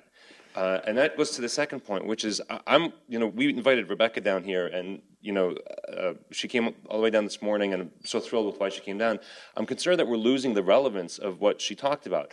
The reason that definition was important, the reason that her presentation is important, is she just made a case for this is what we should be measuring. Actually, in all exchange programs. And there are players in here who've had more experience than I have in exchange who might want to argue self-other overlap isn't what we should be measuring. Those skills for collaborative problem solving across cultures isn't what we should be measuring. But we've made a case that that's what we should be measuring. And if we should be measuring that, no matter what kind of exchange we're doing, virtual or physical, then I would ask you, should we not be comparing programs on how they do on those measures? Or if those aren't the right measures, come up with other ones. But the purpose is to compare them. And it's not to have a zero sum between virtual and physical, but it is to have a zero sum between things that work and things that don't. That means bad physical exchange programs as well as bad virtual exchange programs should adapt or get out, and good physical exchange programs and good virtual exchange programs should be scaled and invested in. And I think we really need to be focused on the definitions and the impact we're trying to have, and not lump in everything that's good in an online space. So that's my only encouragement to the panel. Shamal, I think that your clarification on both the definition and reminding us, I'm thinking about Rebecca's circles, are very important as you measured what worked and what didn't, and the simplicity of moving the circles together is a very, very important and good reminder. I think we took for granted some of the synergies and agreement as we began this conversation. So it's a good reminder to bring us back to some of those key principles, because I think there's a recognition that there is a relationship to existing physical and to complement the virtual. The question is, in today's space and our conversation, how do we complement these two in today's world and get the clarity of an action plan? You gave us the definition. I think it is your workable definition. I feel very comfortable with that definition. Jackie and Maggie brought us back to the reality of sort of the STEM piece and what happens in that classroom space and the exchange and the technology piece together with the cultural and the meaningful exchange of the cultural interaction that needs to take place. This is important work, and we need to remind ourselves that it is important. And Andrew, one of the things on the money piece that I am reminded by, and probably, so when I worked on Capitol Hill, Charlie Wilson was there, and his office was just down the hall from me. And he used to chase after his cat. And I don't know if you remember the movie, Charlie Wilson's War. And it really does do, it's very true. But we should all watch it again and again and again, because at the end of the day, he reminds us, members of Congress at the time were very willing. He pushed the envelope on the security assistance component that was under consideration at the time. But then when you began to pull back on the military space and had to actually support the real work of nation building and education, well, it became a little messy. So in today's world, we're talking about now that next space, that you have to introduce not only institution building and education, but now you have the issue of the good of technology and social media, but you also have this untethered social media that if it's not channeled, and as Shama, you've just pointed out, we have to remind ourselves of the definition of what we're trying to do and what we're trying to accomplish here so that we can leverage in a very positive and meaningful way. So thank you for that. I really appreciate it. Yes, you've been very patient, so thank you. Thank you for all your comments. I'm Yeva Noturnov with the Interactivity Foundation, and we do very much what you do. We promote policy discussions, thoughtful policy discussions among citizens, and work with universities on student-centered discussion in STEM fields also, and promote the development of policy possibilities in the classroom. And did studies on them, over 1,000 responses. So I want to talk with Rebecca afterwards. But my question would be and comment to what Adam said earlier. And it seems everybody is attracted to this idea to chart a big path, how to move forward, how to put together resources in one big path. And I think there is a danger in that when you that you get locked into one conceptual framework and you can miss many other great opportunities.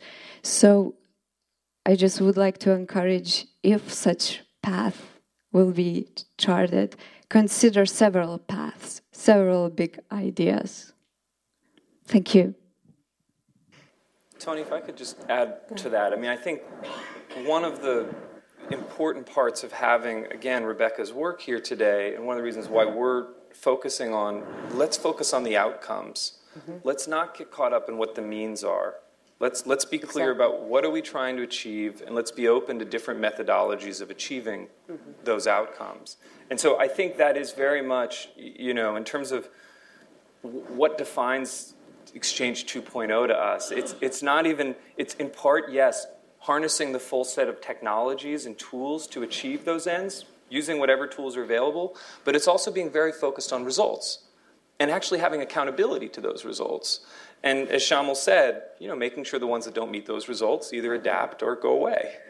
So I think that is really important. And I also want to, I think you're right about a path. We need to be realistic about involving so many different partners towards a goal. How well can we coordinate all that? I do think there are key principles, though, that are important for us to keep in mind in terms of what is our role. As practitioners, I think we should continue to be challenged to implement, innovate, try and figure out new ways to do more with less, be held to high standards. And I think, though, that it's also important that those who have in government the ability to draw attention to those, or those who have the ability to marshal taxpayer resources to those types of programs, aren't necessarily trying to run programs themselves, but are instead trying to empower those who can. And so that's one of the things that, as we look at the road forward, I think we can identify some key principles along those lines that will help us all sort of move forward in parallel, at least, to meet those needs. I think we need to be resilient, but we have to do. Yeah. We have to do. We just can't, always be, afraid to make some changes and make some adjustments.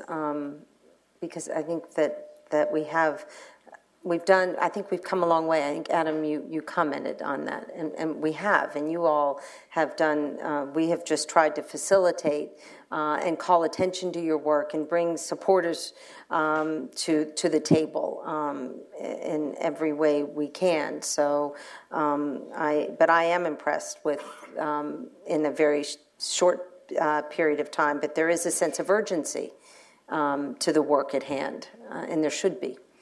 So, yes.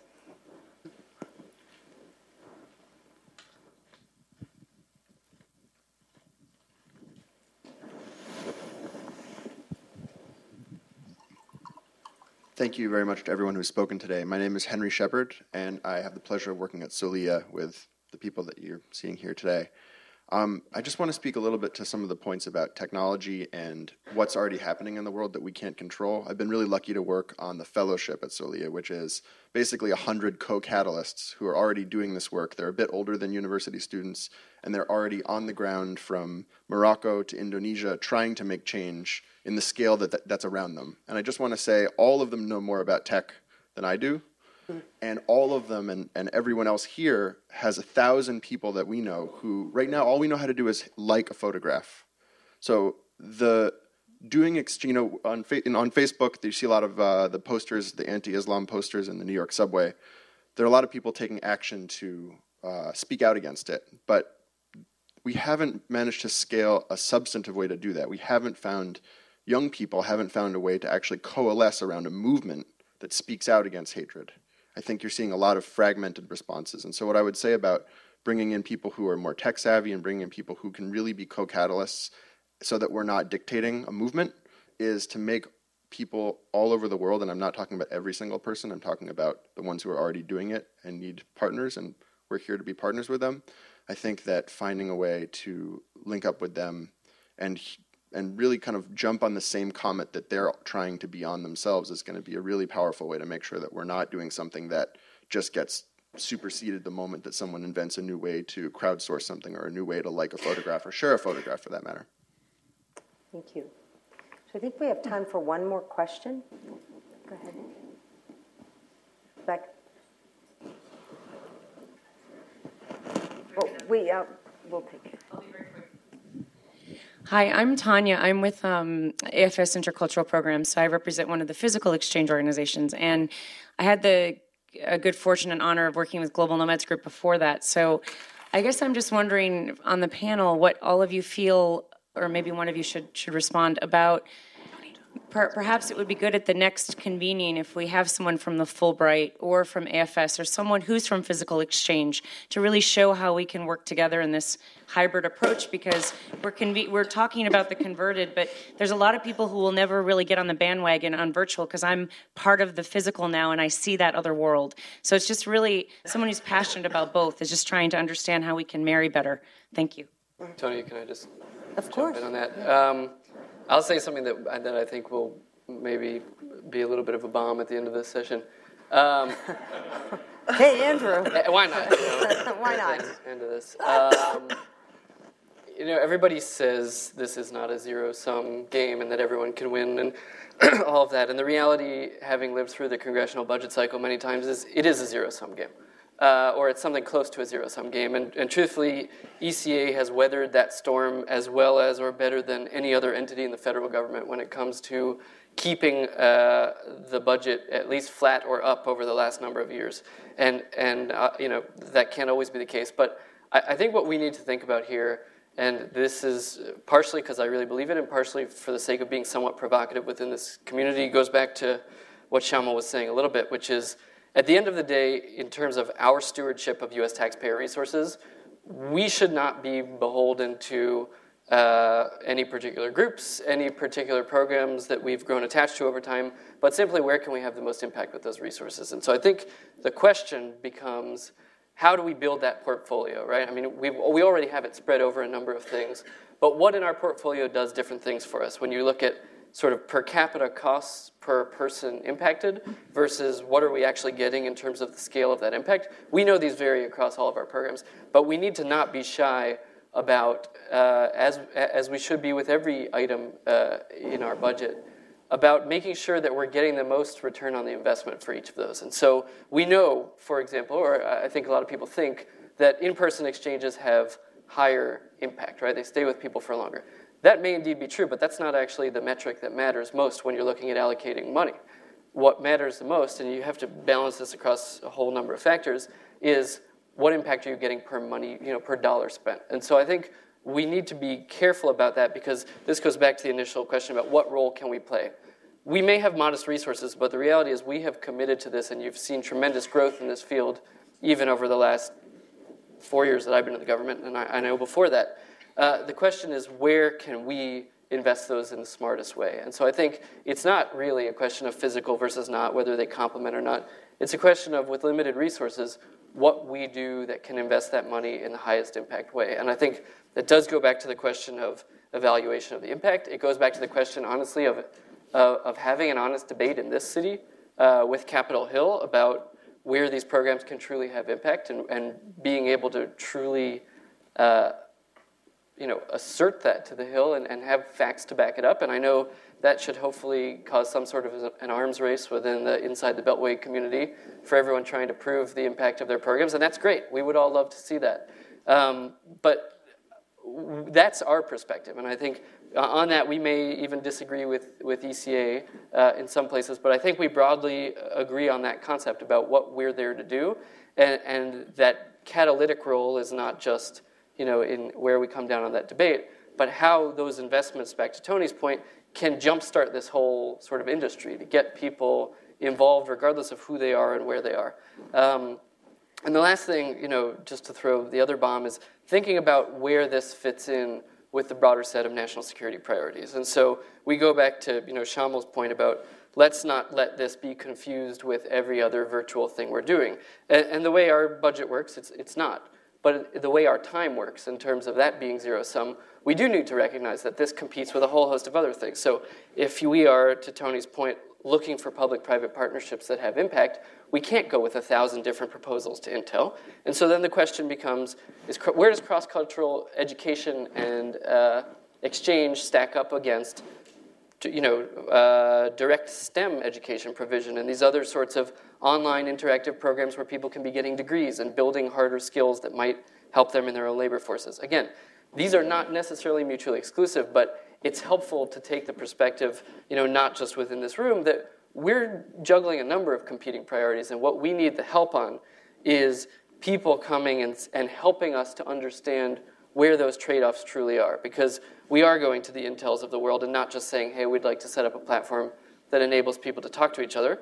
But with all of the amazing stuff that's going on in education technology today, we'd also like to make sure that people around the world are not just being able to talk to each other, but gaining the skills that they need in their own local environments. That's in our national security interest just as much, and we could have a debate about where they stack up, but just as much as people talking to each other and understanding each other. And so I think sometimes these debates get increasingly insular. For us to have the most impact, we need to take the step back and recognize where and how those resources are truly being allocated. So I'm going to take the prerogative of the chair and add probably a very controversial end to this conversation. So Andrew, you talked about the issue of national security priorities. And I think that as we look at the entire conversation and reflecting on where we are in terms of budget priorities, and I happen to feel very strongly that public-private partnerships are the new paradigm shift. They are a very effective tool to leverage both policy and budget, leveraging resources, and are impactful. I think it's time for us to look at a merged national security budget, an 050-150 budget. As long as you are looking at the diminished resources of a narrow sliver of a State Department 150 budget against an 050 budget, you're never going to have a true global national security budget. So as we look to the future, I think that is something that we all need to put on the table, and I wouldn't be surprised if that isn't put on the table following November 6th as the Congress reconvenes and we get through our election, because it's in that context that you really can address a national security conversation with an underpinning of a rational budget priority. So I'm not asking you to comment on it. I'm just going to just put that on the table. So let me offer a couple thoughts. First of all, I want to thank everyone for joining us. It was an extraordinary conversation. I want to thank our panelists. And I learned a great deal. And it was a very rich and impactful conversation. So, and we have a lot of takeaways, which for me is a good thing. And on our part, both in the context of the work I do on the Arab-Israeli issue and our public-private partnership, this is very much in the sweet spot. So thank you for enlightening me, and I very much look forward to staying engaged. So thank you very much. Sheldon, back to you. Well, on behalf of USIP, thank you for an outstanding panel. Tony, thank you for moderating an outstanding 90 minutes. Just wonderful. Between this outstanding panel, between Queen Nora's comments in the beginning, Rebecca Sachs's presentation, Undersecretary Tara Sonnenschein, I really feel as if I know what Einstein's chauffeur must have felt like moving us from one speaker to the next. If there's two things that are really clear coming out of this conversation. One, it is that this topic of virtual exchanges is all of our issue. Practitioners, universities, schools, USIP, Department of Education, Department of State, and parents. Parents need to start to expect and demand opportunities like this for the kids. That's what I actually believe is when we're going to start seeing that, everyone having this cross-cultural experience is when parents really step up to the plate and start asking for it. And finally, that this conversation is really just beginning. We are just getting traction around this, so I'm looking forward to it in the future. Anything you wanted to add to this conversation, Queen Nora? I don't want to call you out, but you've been patiently here for 3 hours, so is there anything you'd like to add?